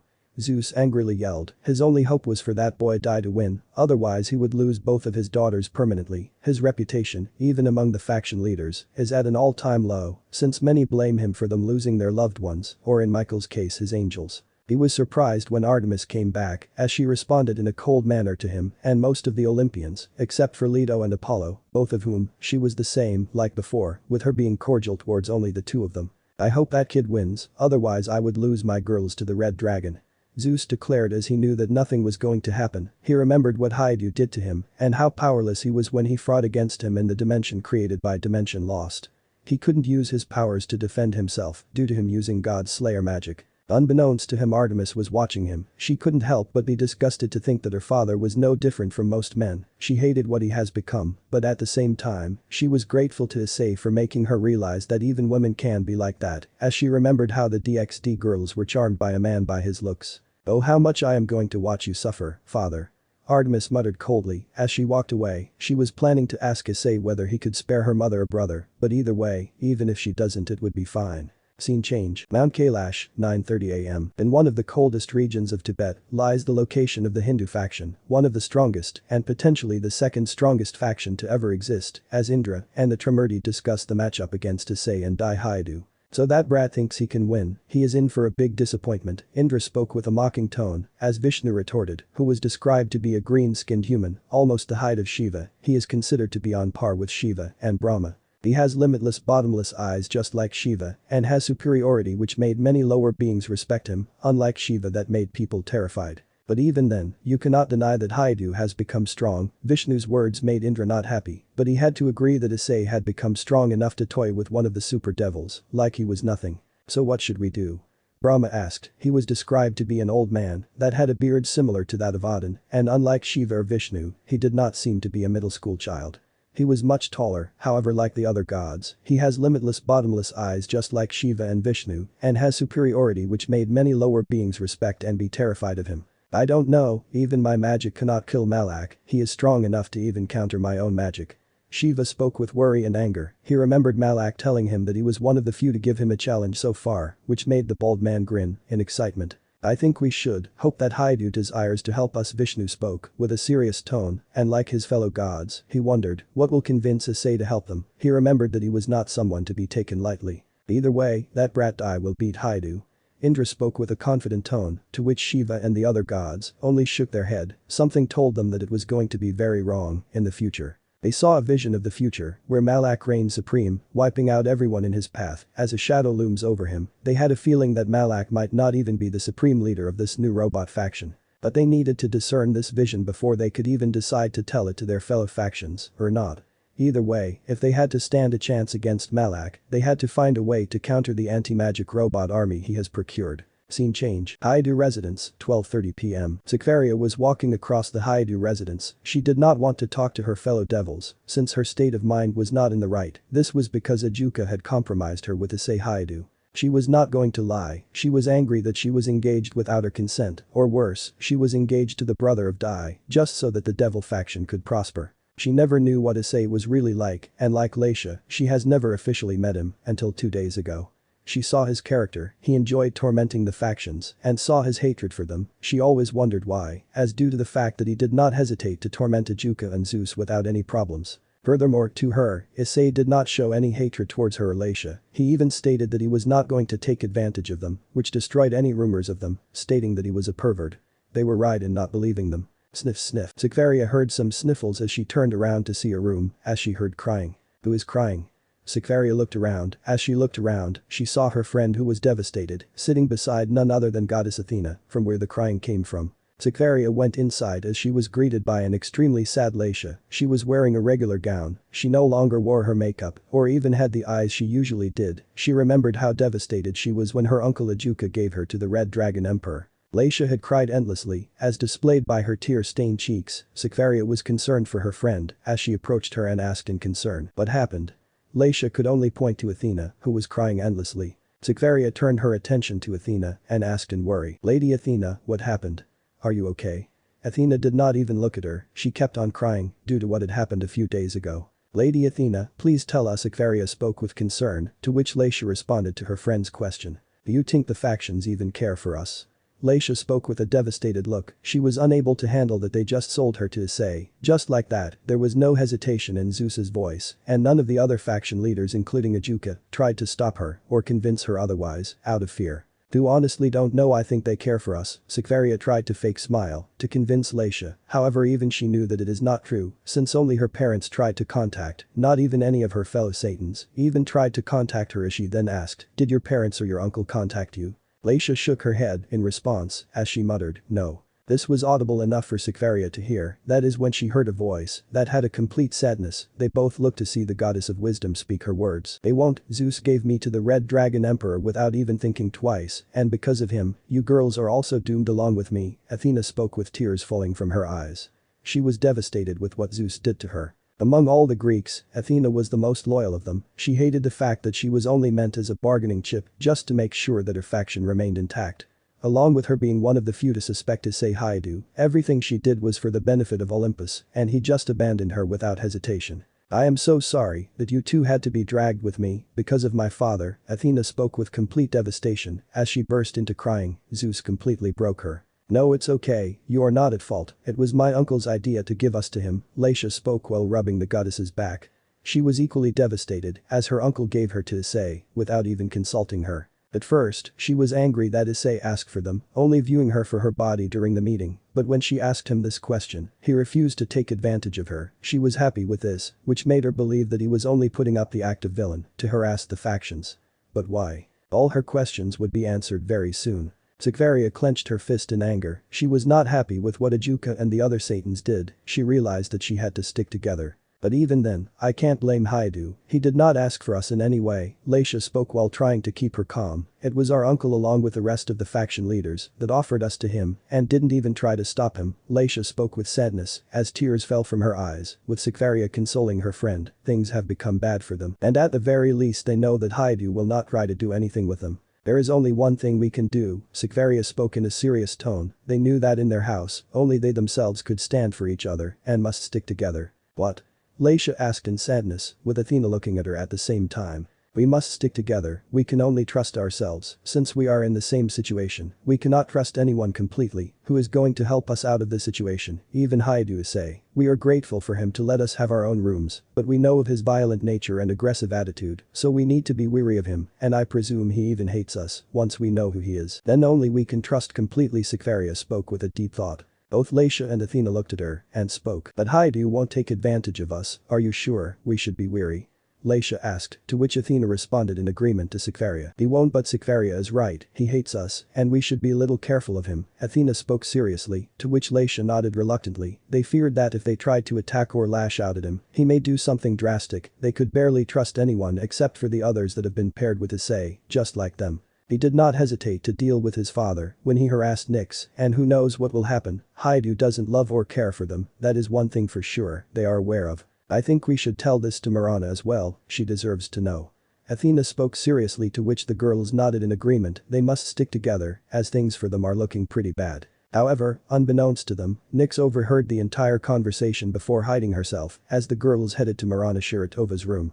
"I see, you girls are still weary." Nyx spoke with a worriful smile as she looked at the girls and responded, "Soon you will realize that your engagement is a blessing, not a curse." Before changing into a proper smile as she disappeared into the darkness. Scene change. Time skip. 3 days before the fight. Hidden base. 9:30 AM. Issei walked into the base, where he was greeted by 2 battle droids. Supreme Leader. Both bowed in front of him as he looked at them and responded. Bring me Malak, Grievous and Kalani, this is important. The battle droids nodded and moments later, they announced the 3 generals' arrival. So what is it you want us to do?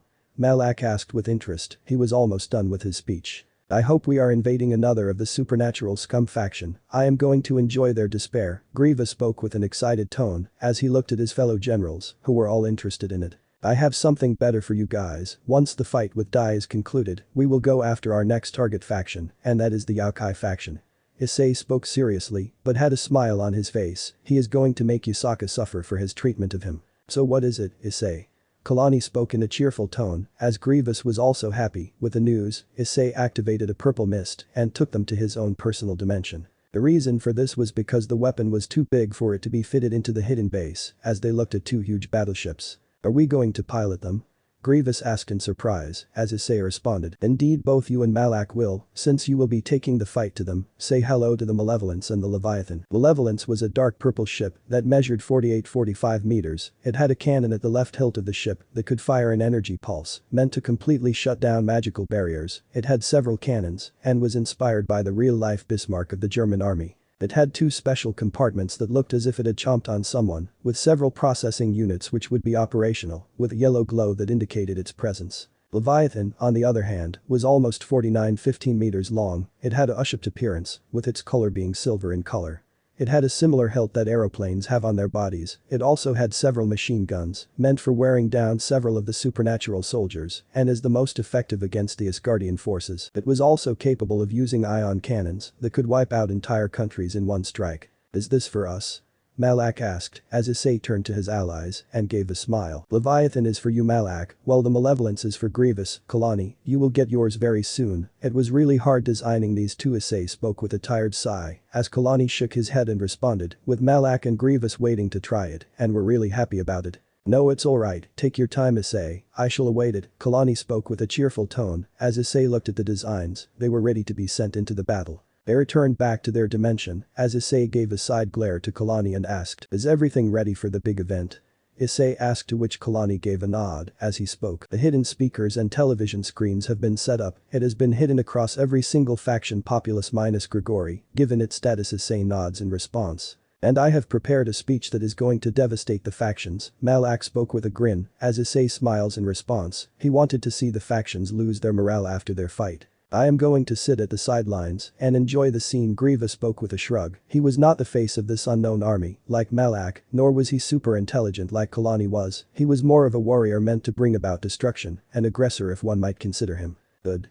Everything is going as I have foreseen. Dai's time as the faction hero will end in 3 days, and even if the leaders don't execute my sorry excuse of a brother, he will still be either imprisoned or humiliated by the rest of his life. Issei spoke seriously with a sinister grin. Malak and the 2 generals nod as they begin their plans of the big event that will change supernatural history forever. Scene change. Time skip. A few hours before the fight. Underworld, 9 AM. Well, today is the day. Issei spoke with a massive grin. Everything was going as he had planned. He looked at the 3 girls that will be accompanying him. They were Charlotte, Nyx and Quinella.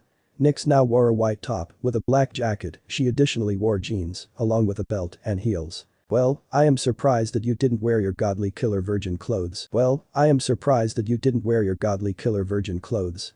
Issei spoke with a smile, as Nyx shook her head and responded, oh, you like it? Persephone took me shopping to buy these. Issei gave a nod as he spoke. Like I love it. And have you grown a bit? Cause you seem a bit taller. Issei asked as Nyx nods and responds with a smile. It wouldn't be nice of me to remain short, especially now that we are in the modern day, so I grew a few meters in height. Nyx looked at Issei. She almost seemed 5 feet 6 inches, almost being shy of a single inch of Issei's own height.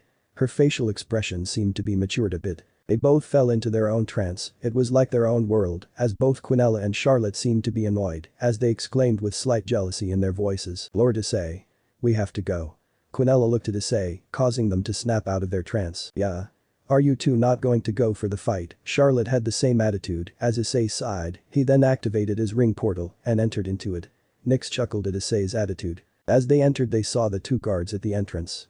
No sooner than they recognized him, they immediately opened the doors. They sensed the 2 girls among them were to be Satan descendants, thanks to the aura they emanated. It seems like the two of you made quite the impression. Nick spoke with a smirk, to which the two girls chuckled. Before they enter inside, Issei spoke quietly yet seriously. You two know how to act, right?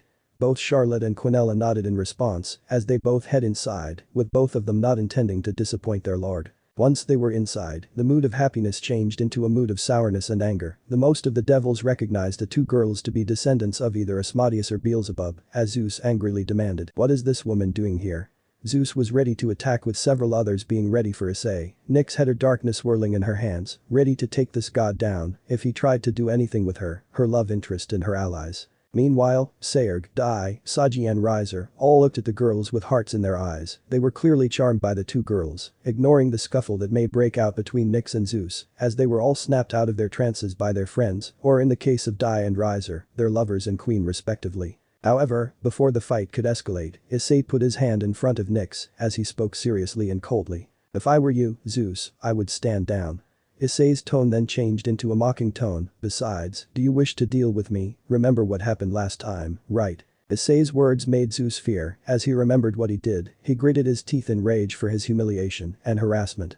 But he couldn't do anything since Issei would kill him and dare the rest of the faction leaders to do something about it. "That's what I thought," Issei scoffed, as Serzic's then spoke seriously and coldly. "Haidu, you know damn well that she is still a criminal, yet you allowed her to come to this fight." Issei shook his head and responded in a mocking tone. "Not my monkeys, not my circus." Issei ignored the glares everyone gave him as Serzic's and several of the other leaders clenched their fists in anger as Issei spoke with a smile. "And besides, Nyx is not the only star of this show. We'll meet the last two descendants of the Satans, Charlotte Beelzebub and Quinella Asmodeus," Issei declared, as many widened their eyes, except most of the devils.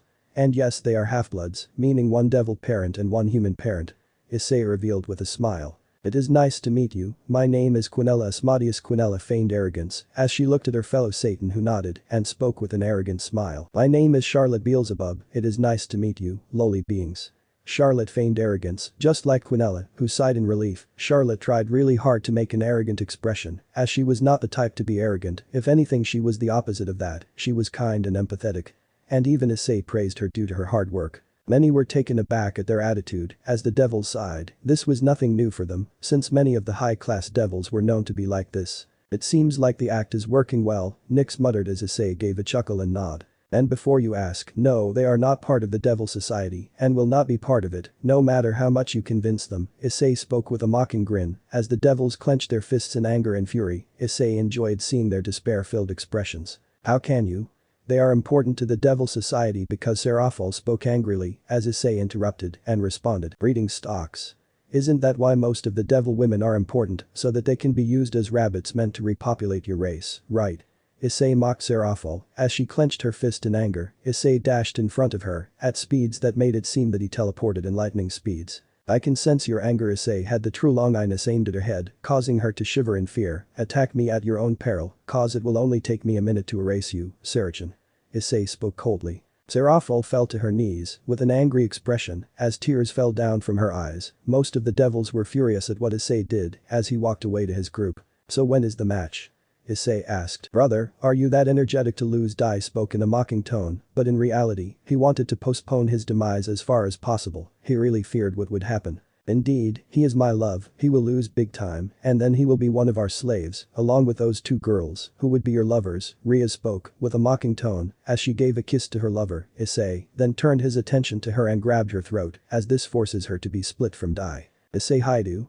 Let her go." Serzic's shouted. However, Issei was not in a mood. He grabbed Rhea's, and before anyone could react, he grabbed the Satan Lucifer by his throat. Issei had two lightning slayer gloves in his hands. They were terrified of what Issei would do. Both of them were struggling from Issei's grip. They tried to use their power of destruction, only to see that lightning was being generated from the gloves, implying that Issei would kill them in an instant. He was releasing his aura, which made many terrified of him. Nyx counteracted this by using her own aura to protect Charlotte and Quinella. But even she was worried. He was not going to tolerate any insults from. "Keep in mind, you may be a super devil," Serzic's Lucifer. "You may be strong, but if you are not on guard, then a well and very strong enough holy spell will be enough to critically wound if not kill them, and this is for you, Serzic's. Just imagine what would happen to Rhea's." Issei spoke with a sinister grin. They too were fearful, with many of the guests being terrified of what might happen, as Issei shouted.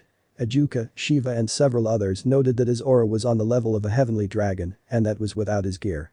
They couldn't imagine how strong he was with his gear. The others couldn't process what was going on, all they knew was that his aura was draconic and it was stronger than most of them, and like Ajuka and Shiva, were terrified of the prospect of if he had used his sacred gear. Bitch, I dare you to save this weakling brother of yours, who is struggling for his own life in my grip. Issei looks around to see if there are any volunteers, only to see everyone shivering with fear. Is there someone who will dare to save this bitch? Now listen and listen very well. If someone in this entire room insulted me and my girls or even dared to eye them or mock me in any way possible, I swear you, Serzich's Gremory, I will start with your wife and son, but by the time I am done the word devil will be just history, nothing but history. And if anyone dares to address me any other way, except for Lord Issei, they can say their goodbye to their lives, especially for you, so-called gods. From today it's Lord Issei, God, especially you, Mr. Cheating God, Issei screamed while lying Odin and everyone else, making everyone even more terrified of him. His aura increased even more due to his wrath. They wanted Dai to stop Issei, only to see him covering in fear as they realized something horrible was going to happen in the match. He turned his attention to his guests as he demanded. Is that clear? Issei shouted, as they all were too frozen in fear to do anything due to the outburst. Even the Hindu gods were nervous about what Issei would do to them. Is that clear? Issei screamed, as many minus Nyx, Charlotte and Quinella nodded their heads rapidly in fear. Issei then dropped the terrified Serziches and Rias, with the latter passing out due to her fear. Her friends and loved ones desperately tried to wake her up, with Serziches being helped by his queen Graphia. They did not even hesitate to stop him, as Issei commanded. When is the match? I demand to know now. Issei commanded, as Graphia spoke with a gulp, fear laced in her voice. Lord Isay, it is Ian and Hauer. This was meant to prepare yourself for the fight. Issei nods, as he walks towards his girls. He stops releasing his aura, as he spoke with a sad tone. I am sorry for scaring you three, to which Nyx nodded in response, and gave a loving smile. It just shows how much you care for us. Nyx spoke with a smile, to which Quinella and Charlotte nodded. They both had a blush on their faces. Issei turned to the devils and declared, keep in mind, the girls are not breeding tools. If you disagree, you know what will happen, right? The girls agreed to this as Issei and the girls walked away. They all just watched Issei and the girls walk away. The smart ones made a mental note to not mess with Issei or his girls. Seirg and Riser mentally thanked their friend's queen for stopping him from making a mistake, while Saji and Dai were horrified, as fear consumed their bodies completely. This was true for Dai, as he knew that his brother was miles, if not further ahead of him. He brought his future brother-in-law Serziches at his mercy. Everyone was terrified of him. His aura matched Crom in his opinion. No, it might even be stronger than him, and that was with his boosted gear. Graphia prepared the match. Graphia looked at Serziches, who managed to catch his breath. He was furious at how Issei humiliated him. Graphia nodded, as Dai feared when he saw Graphia prepare the dimension. He knew that his brother would show him no mercy. If Serziches was brought to this condition, then he wondered what Issei would do to him. Gulping, he headed to the changing room, with Crom wanting to mock him, but he had a better idea. He wanted to be released. He proposed to strike a deal with Issei. He would do anything to get rid of this idiot. Back at the podium, Serziches, while angry, was also terrified. He gritted his teeth in fury. Issei dared to humiliate him and threaten his wife and son, along with the rest of the devil faction, while he was helplessly under his control. He even dared the gods to stop him, and not even Shiva or Dai could do nothing but watch. This was the first time he felt fear, so much so, he wanted to escape along with his loved ones against the monster in front of him. He had never experienced this, not in his career as a Satan, or not during his time as the heir of the Gremory clan. He can destroy the devil race right in front of his eyes, make him watch, and dare him to do something about it. There was nothing he could do. Never he has used his boosted gear against the Satans, and if he does, well, let's just say devils will be nothing but a history. Chapter 11.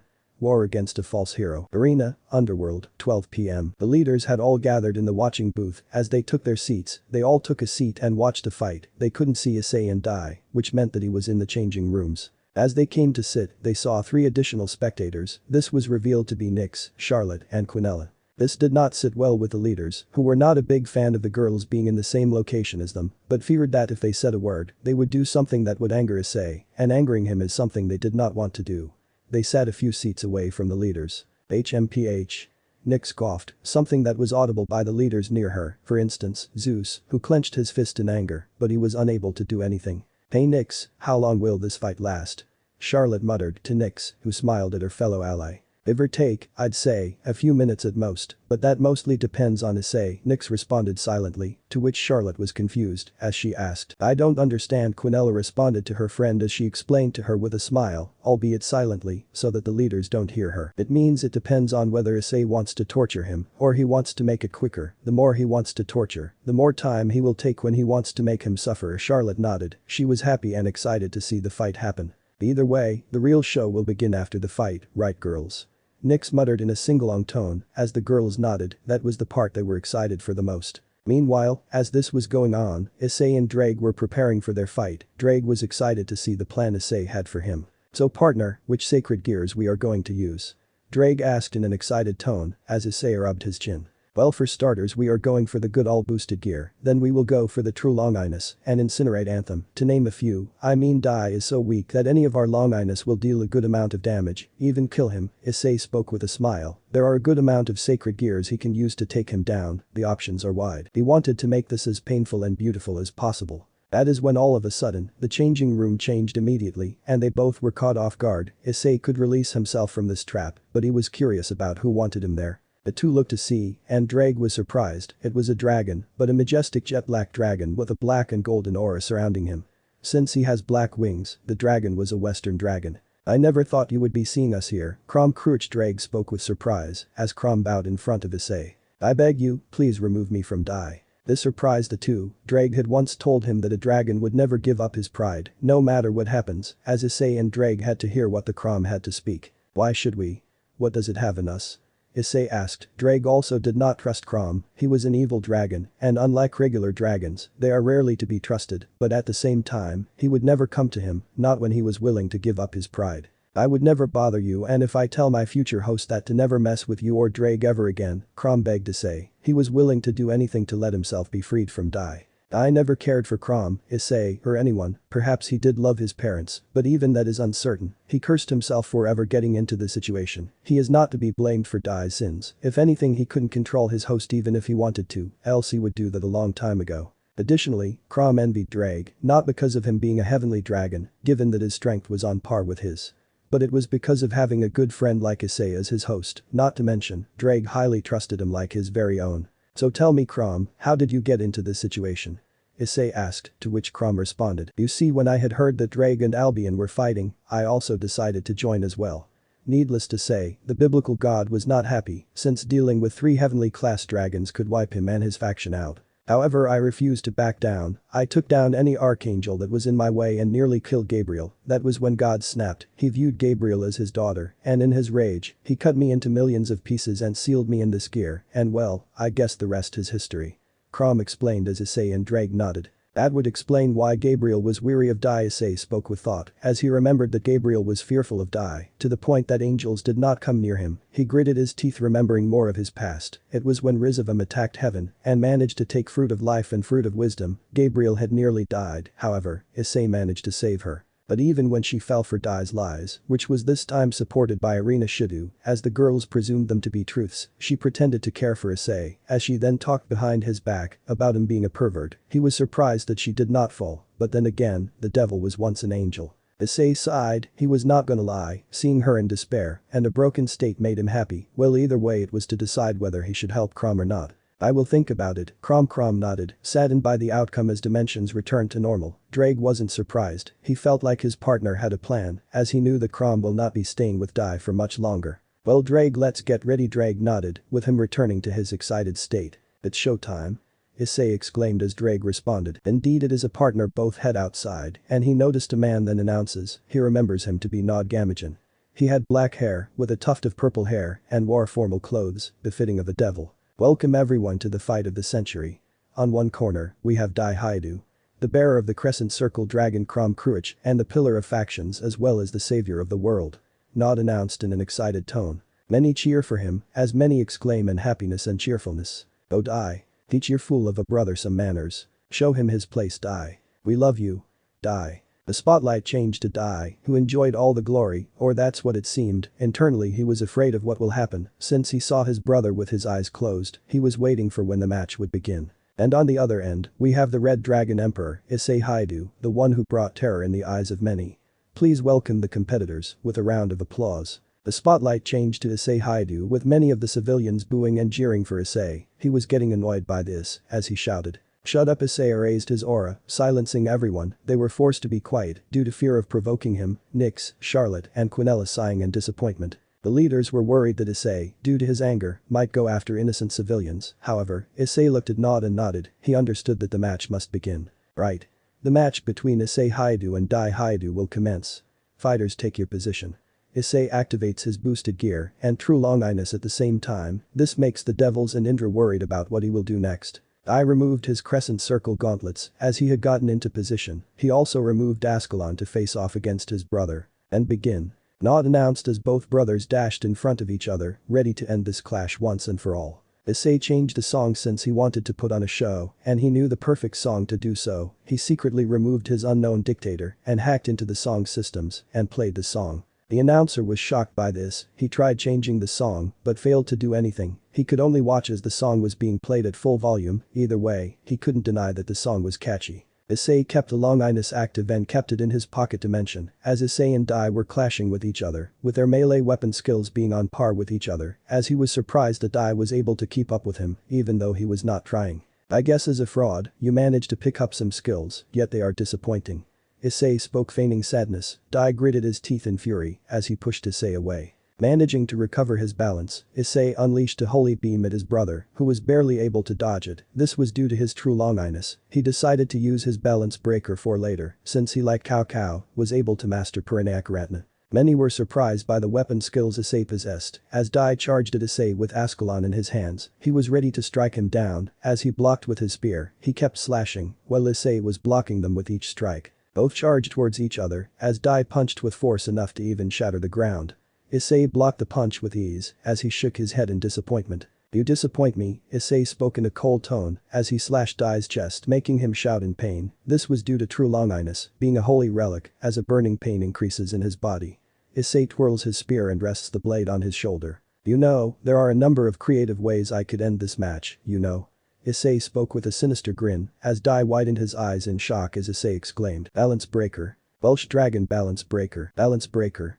Polar night Chakravartin." Issei activated both of his balance breaker modes, along with 7 orbs coming from behind him. They all had the same appearance, making each one harder to identify, as Dai had no choice but to activate his balance breaker. "Balance breaker," Prom reluctantly announced. "Cursed moon balance breaker. Well, would you look at that. A copy of the boosted gear." Issei spoke with a mocking tone, as Dai gritted his teeth and shouted, "Copy? I will show you a copy." Dai charged at Issei, as his older brother fired a dark shot at Issei, with Issei using one of his orbs while speaking. "Manratna." The cursed shot was redirected at him, making him grit his teeth in pain. "You know, this wouldn't have been a problem if you actually fought Cao Cao, or even watched a fight, instead of hogging all the credit," Issei spoke with a mocking tone. Dai managed to recover, and he dashed in front of him, intending to stab the dragon with Ascalon, only for Issei to use his second orb, and that was Karatana. The Karatana. Issei managed to use the second orb to shatter Ascalon upon contact. Dai was shocked as his only weapon was destroyed. He was defenseless, and that made him afraid, as Issei spoke with a mocking tone. "Defenseless? I was expecting you to at least take on the entire list of orbs. It seems like you are weaker than I thought," Issei spoke with a mocking tone. Dai felt fear. He was defenseless without his blade. However, it was too late to back down now. He could only watch as Issei readied his third orb, Hathiratna. Scene change. Haidu residence, 2 p.m. Most of the audience was surprised to see this. Even the ones that knew of Issei's abilities knew that he was holding back. Now they are starting to suspect him on whether his abilities are false or not. The girls that were betrothed to Issei stayed back because they did not want to go to the Underworld. He broke Ascalon with just one of his orbs. Sekiruuyetei spoke with surprise as she continued, "How is this possible? Each of the true long-eyenesses orbs created from Polar Night Chakravartin has a unique trait. If I remember correctly, the first one redirects attacks, and the second one can break any weapon," Leisha explained to her friends as Athena continued her explanation. "But that's not all." Everyone looked at the goddess, who explained, "The third one can allow teleporting, the fourth one seals the ability of women for a short time, the fifth can lift any objects, and the sixth can create armies similar to Grimory Knight's balance breaker, and the last can unleash a blast strong enough to even take out an ultimate class being." Many except Leisha were surprised by this. Even Artemis and Elizabeth were not surprised due to them knowing Issei's abilities firsthand. "So how long do you think this battle will last?" Artemis looked at her younger sister, who responded, "If anything, I don't think Lord Issei is even using his full power." Athena spoke with deep thought, not realizing that she called Issei her lord. Something that Artemis sensed. "It seems like you are waking up, huh, sister?" Artemis thought in happiness. She was happy that her sister was realizing the error of his ways. The others minus Elizabeth were confused as to why Athena called Issei her lord. "Well, either way, let's watch this match. I believe that it would conclude sooner than we anticipate." Athena spoke with deep thought, as many were surprised by the goddess's words. They wondered what Issei has up his sleeve. Scene change. Watching booth, Underworld Arena, Underworld, 2 p.m. The leaders were in complete denial about what was going on, as Michael spoke with shock and fear. Ascalon was destroyed. Ajuka shook his head and responded, "It shouldn't be surprising. You should have known that each of the true Longinus's orbs is capable of doing that." Zeus gritted his teeth in anger. "What more powers does this brat have hiding in him?"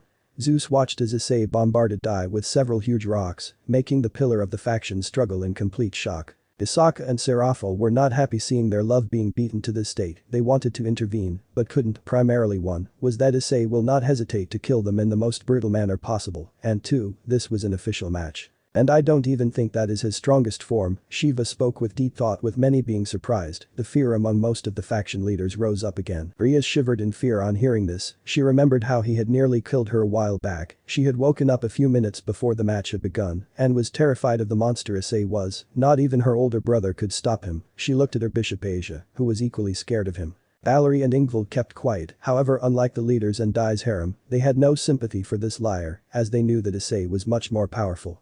Valerie shivered, remembering how she was made to deal with the holy flame versions of Grendel and Layden during his fight with him. Kaneko, Kuroka, Lefay and Irina were terrified of him, to the point that they knew that messing with him is a death sentence. They knew that he was not the weak and glory-hugging brother they knew him to be, but he was much more sinister and scary. He could kill them and not even feel empathy for any of them. Irina gulped, remembering what she had spoken to him during their visit to heaven, and only prayed that she would be spared from the Red Dragon's wrath. The same could be said for Zenobia, Roswis, and Ravel.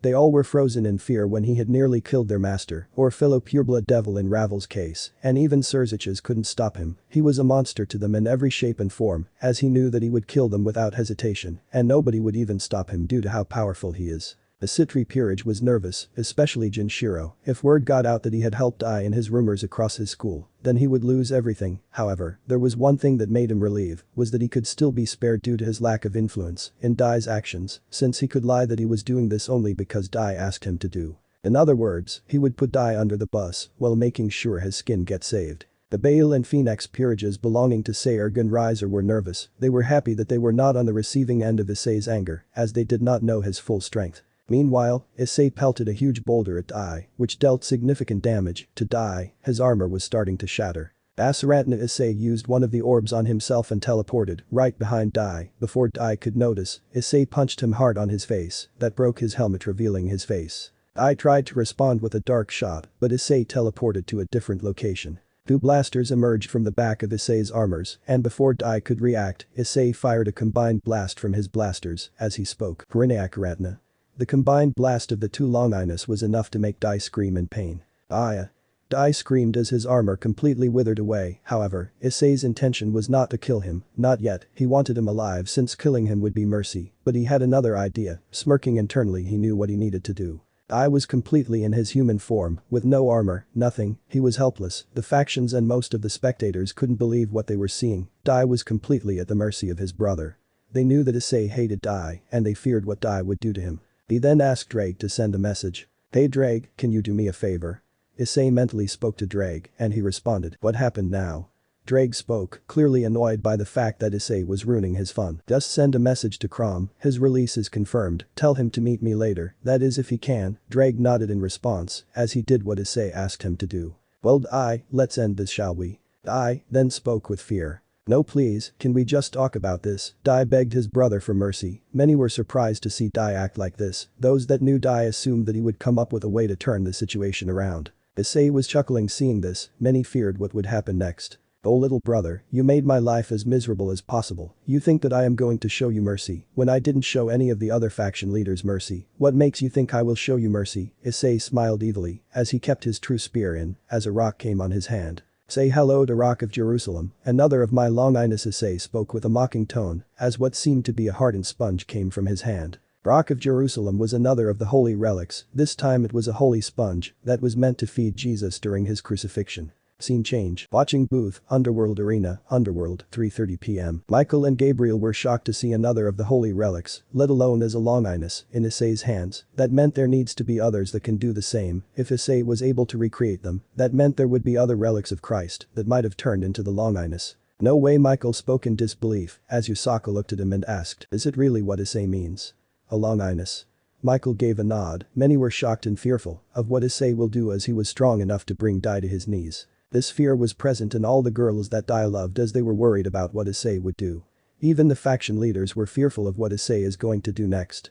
Michael and Gabriel needed to locate the others, believing that they must have become longinus. This is where the fun begins, Nyx muttered with a smile as she turned to the two girls and gave a signal. Both girls nodded in agreement as they left the room, leaving Nyx in the same location. Due to the fear of what was going to happen, they saw as Issei started to begin his plan. Scene change. Arena, Underworld, 3:45 p.m. Issei's body radiated with holy aura as he then exclaimed, Balance breaker.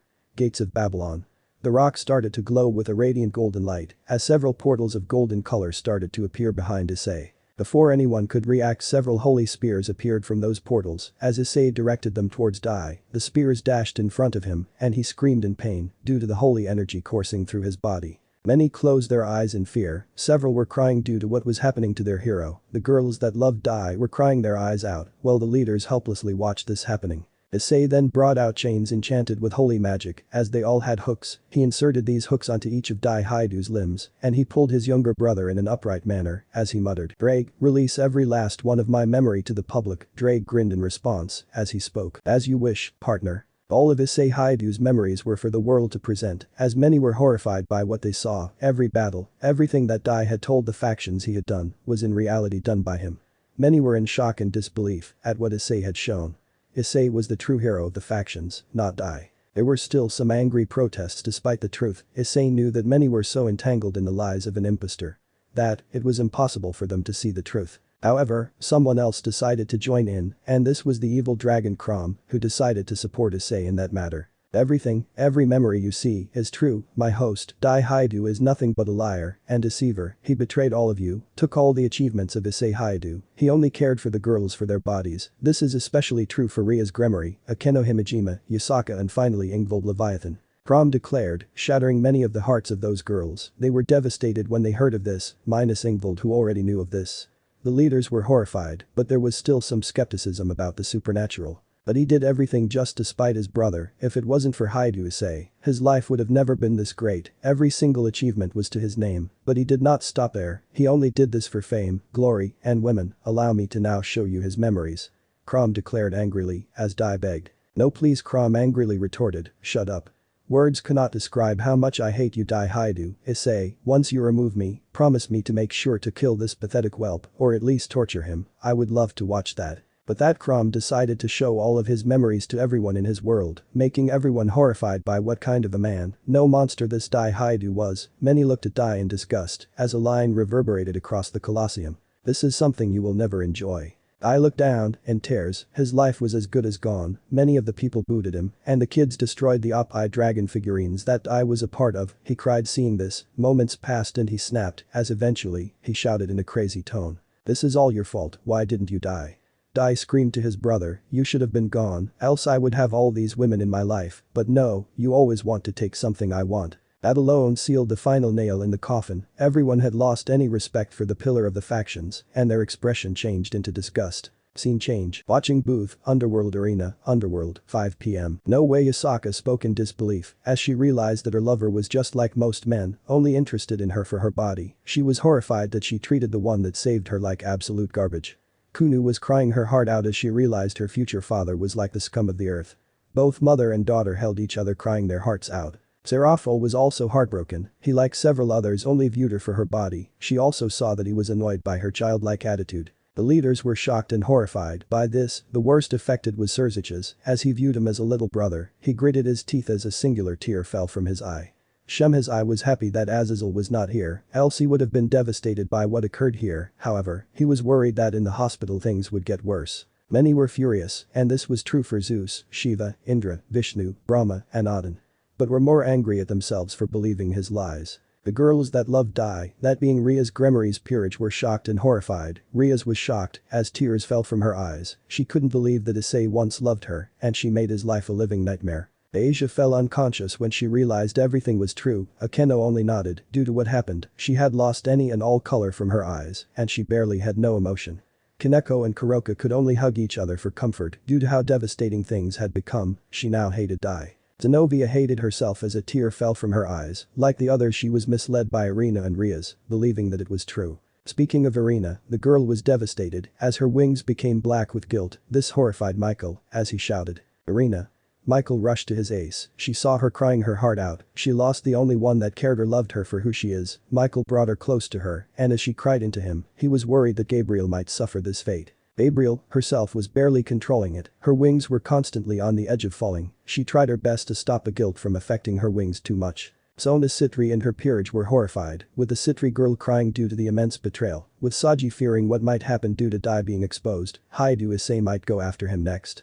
The other girls were devastated. Ravel Phoenix was crying due to what she saw. She couldn't believe that the man she loved was the scum of the earth. Riser and Ruvel hugged their sister as they glared at Dai with hate. Ingvild Leviathan and Valerie Lucifer weren't that affected. They already had their experience and now the factions are in a downward spiral. They could only hope for a better future. "You see it now?" Nick spoke with anger in her voice. "This is the face of the hero you put on a pedestal, a pathetic disgrace of a human being. I hope you are proud of yourselves.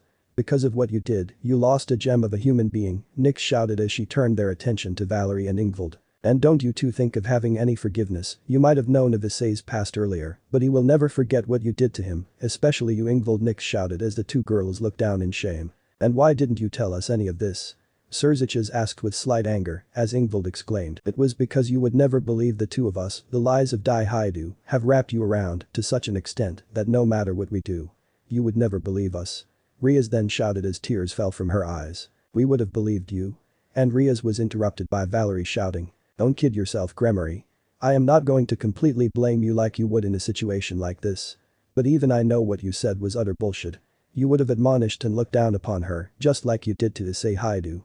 Valerie shouted as a tear fell from her eye. "I fell for yours and his lies, which you believed without thinking twice. And you have the audacity to say this, that you would have believed Ingvild. Shame on you, Riaz Gremory. Shame on you." Valerie shouted as Riaz was taken aback. She fell to her knees crying. No word of Valerie was a lie. Serziches was also silent, like Valerie, even though he believed Riaz and Dai. He was ashamed of himself. "I hate myself for listening to you, Riaz. Had I never listened I would be with the one that truly loved me. Now just shut up, for everyone's sake." Ingvild shouted as Valerie agreed to Ingvild's words. They looked at Dai's pitiful condition, wondering what Issei would do. She hardly had any empathy for him. Scene change. Arena, Underworld 5:30 p.m. "So brother, how does it feel to have your life ruined?" Issei spoke with a sinister smile as he looked at his furious brother, gritting his teeth in fury as he glared at his older brother with hate. Issei looked around. The boos and jeers that were directed at him earlier were now directed at Dai, as he thought. "We are not even close to done yet." Issei waited for the signal. Until then, he spared time. He knew what he had to do. It was time to keep his promise. Issei remembered the ritual of sacred gear removal, as he remembered the ritual that Raynor performed in Asia almost 2 years back. He did not see much, but he remembered that the target must be imprisoned and chained. But upon gaining the book, he gained knowledge of how to remove them properly. Issei muttered, "It's time this time." A book came in front of them, which many recognized to be the Book of Conceptual Records. The book started to glow a yellow light as it then matched the wavelength of Dai's aura. Dai screamed in pain as his soul was being ripped out. Many were horrified. Like Shem, his eye recognized it to be the sacred gear extraction method. Eventually 2 gauntlets came out. It was the crescent circle gauntlets. "Thank you Issei Haidu. I remain in eternal gratitude for what you did for me." Crom exclaimed in happiness as Issei now wielded the 2 gauntlets. Dai weakly spoke. "Did that back it's my power?" Issei chuckled darkly as he responded. "Nope, now it's mine." "Well, time to finish you anyway." Issei started to pull the chains that were attached. He remembered a medieval punishment as the pull started to increase. The arms and legs were ripped off and Dai screamed in pain. He was now a limbless torso. He then died due to the sacred gear removal, as he then died due to blood loss, as many were looking away or puking from the brutality of his death. The children were made to look away, which was especially true for Kunu, who was still horrified by what she saw. Yasaka pulled her away to prevent her from being further traumatized. Well, what a brutality. The winner of this match's nod was suddenly silenced as Issei got the news of Charlotte and Quinella speaking telepathically. "Everything is done, Lord Issei, you can tell Malak now." Issei grinned as he gave the order to Malak. Malak, you are good to go, Malak nodded in response. The screen suddenly changed to Malak, who showed up, Issei feigned fury, as he growled. You have some nerve to interrupt my fun, Malak. Malak only snickered in response, as he spoke. Don't worry, and besides, a commendable show you put on there. Issei gave a dark glare or pretended to give a dark glare as he spoke. Your army is of no match to me, Malak, it will only take me a snap of a finger to wipe you all out. Malak feigned fear but had respect for Issei, which was not a lie. The faction leaders were surprised by this, as they were shocked that Malak himself was afraid of Issei. Malak spoke with a tone slightly hinting of fear. Oh, don't worry, I have no quarrel with you, Red Dragon Emperor, my target is only the factions. Malak declared, making the factions terrified of the monster in front of him. But either way, you can't deny the injustices that they did to you, I mean you completely refused to help them. Issei gritted his teeth, feigning anger once again. He was right, but internally he was grinning in happiness. Here we have the false hero of the factions, who has done nothing but steal your achievements, your glory, your life, so that he could live on his own accord. While you rot in the background, this is your hero, factions, the ones chosen by your leaders. How pathetic. Malak shouted. Issei and Nyx had to applaud his acting skills. The people were terrified of what was happening. The leaders feared what Malak was doing. He was trying to turn the populace against them, as they watched panic and chaos ensuing. They tried to contact the room where Inold was, but they didn't receive anything. They feared that they must have hijacked the communications. I should have expected this. Wiping the supernatural factions would be a service. If anything, I couldn't be disappointed that these are the ones that are leading us. Believing a false hero, while humiliating and admonishing the real one, making the false hero stand on a pedestal, and the true hero in his shadow. But it does not stop there, oh no. The screen suddenly changes to the meeting that was held in secret. The Hindu gods looked at the screen in horror, as they were not there for the meeting, they only heard of it, as they remembered Issei's deal of fighting Dai, as they, no everyone saw the meeting, the other leaders feared what would happen. The meeting revealed that the faction leaders would even give off girls, just to make sure Issei helped them. I pity Miss Athena and Miss Artemis for having a sorry excuse for a leader and father like Zeus. He willingly gave his own daughter off just to sell his own skin, which is really disgusting. I always knew from stories you weren't the best god, but this just shows how much you have fallen. And why did you do it? Because of fear, or because of your loss of pride? Either way, you really are a pathetic disgrace. Malak mocked the Greek god of thunder, who gritted his teeth in fury. That bastard, Zeus thought angrily, as Shiva, Indra, Vishnu and Brahma glared at Zeus. I am not even done yet. The girls that Issei loved were easily swayed by lies courtesy of Dai, but even then, it was Ria's Gremory and Sona Citri who managed to spread Dai's lies, believing it to be true.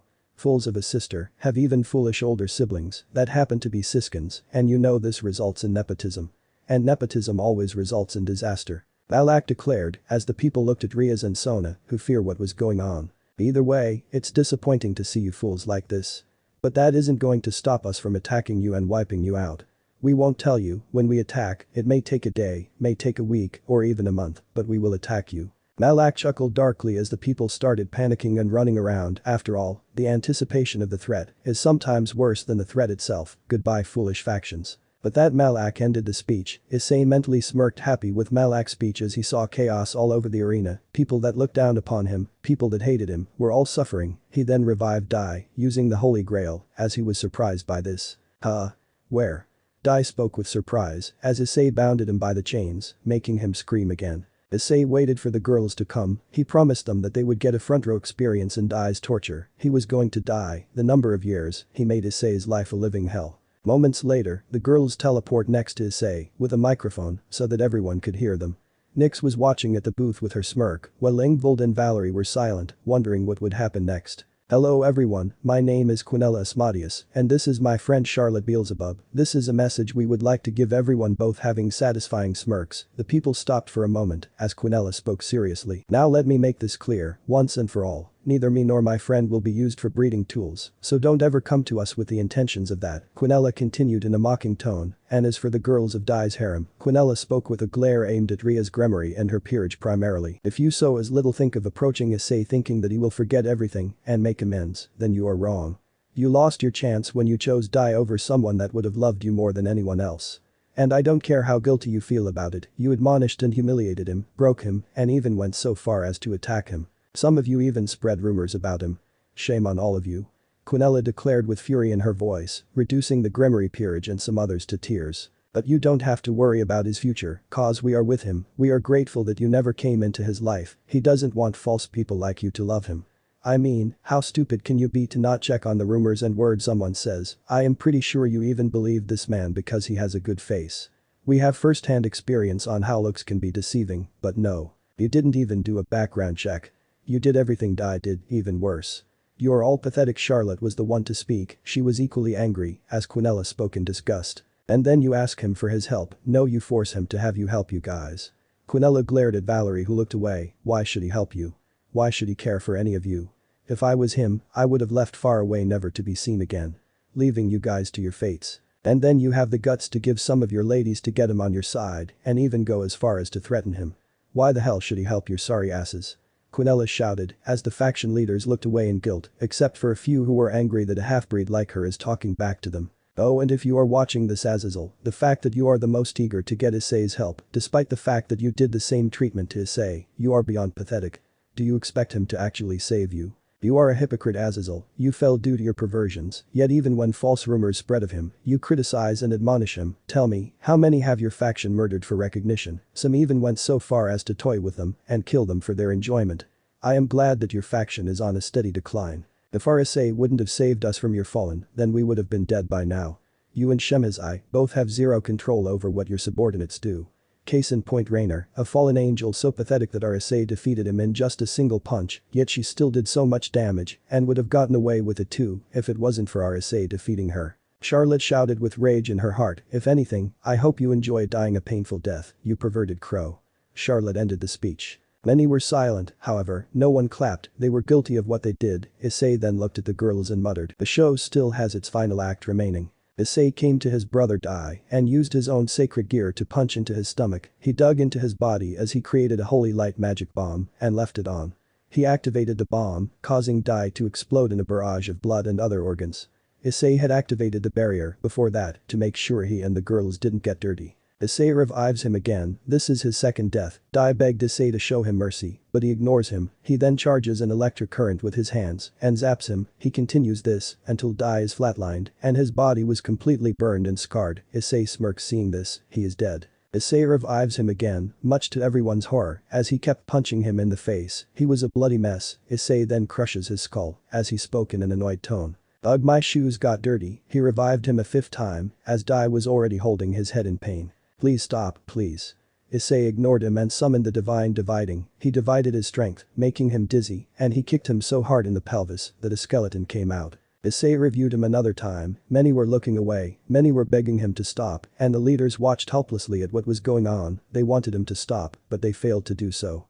Ingvild passed out seeing this, while Valerie was puking, she was not interested in seeing anatomy like this. Issei had lightning in his hands as he started to shock his pelvis area, making him scream in pain, his pelvis was as good as gone, he then summoned two holy dragons using Incinerate Anthem and activated his balance breaker. The holy dragons burned him alive, leaving nothing but a charred mess. As Issei revived him a seventh time, the holy dragons disappeared and he decided to bring out Absolute Demise, which was Lavinia's sacred gear. Well brother, you have experienced heat, now it is time to experience the cold. Issei spoke with a grin as he froze his entire body into ice, he brought out an ice hammer and he smashed the body into tiny bits, killing him a seventh time. He revived him again, an eighth time, this time, he used his true longinus to carve an opening into his back as he cut it in half. He then separates the victim's ribs from their spine, pulling their bones and skin outward to form a set of wings and removing their lungs from their chest cavity. He then blasted the heart as he screamed in pain during the entire procedure. He eventually died as Issei revived him a ninth time, this time, he had already lost whatever sanity he had left. He fired two dragon shots aimed at his chest as he then kicked him, sending him flying. He then fired a final, stronger shot, killing him a ninth time. All the spectators had one thing in mind, they begged him to stop, however, Issei ignored them and they tried to leave, but the girls also made sure to lock any entrances, it would take time to open, even with a Juka working on them. He revived him for the 10th and final time. It's time to show you my ventriloquist skills, Issei spoke with a mocking tone as he ripped Dai's heart with his bare fist, he then used his leg as a support to pull the upper torso as the spotlight came onto him, thanks to Quinella secretly controlling the lights. Brother, why don't I get any girls? Issei spoke in a mocking tone, imitating Dai. It was because of your attitude that you get no bitches. Issei explained to his brother in a mocking tone, all in all, while Dai slowly closed his eyes, hoping that it would be the end of the pain. Both Charlotte and Quinella were happy to see the brother that tormented him suffer like this. However, Issei revived him again. Many thought this show wouldn't end. Dai was running away in fear. However, before he could react, Issei sent him flying with a roundhouse kick that cracked his chin, sending him flying. His bones were partially broken. He was knocked out completely. He was too mentally scarred to even do anything. He passed out hoping that it would end his pain. But that, the show has ended. Issei spoke bored. He was no longer interested in torturing Dai, especially if he was too broken. As he and the girls walked towards the entrance, everyone could only watch in horror at what happened. They saw as things dawned upon them. One of the things was. He was the monster they created. Let me know in the comments below if you guys want the next part. Also check out my other video that has been shown and left. Thank you for watching. If you enjoyed this video please like and share this video. And have a fantastic day. Bye.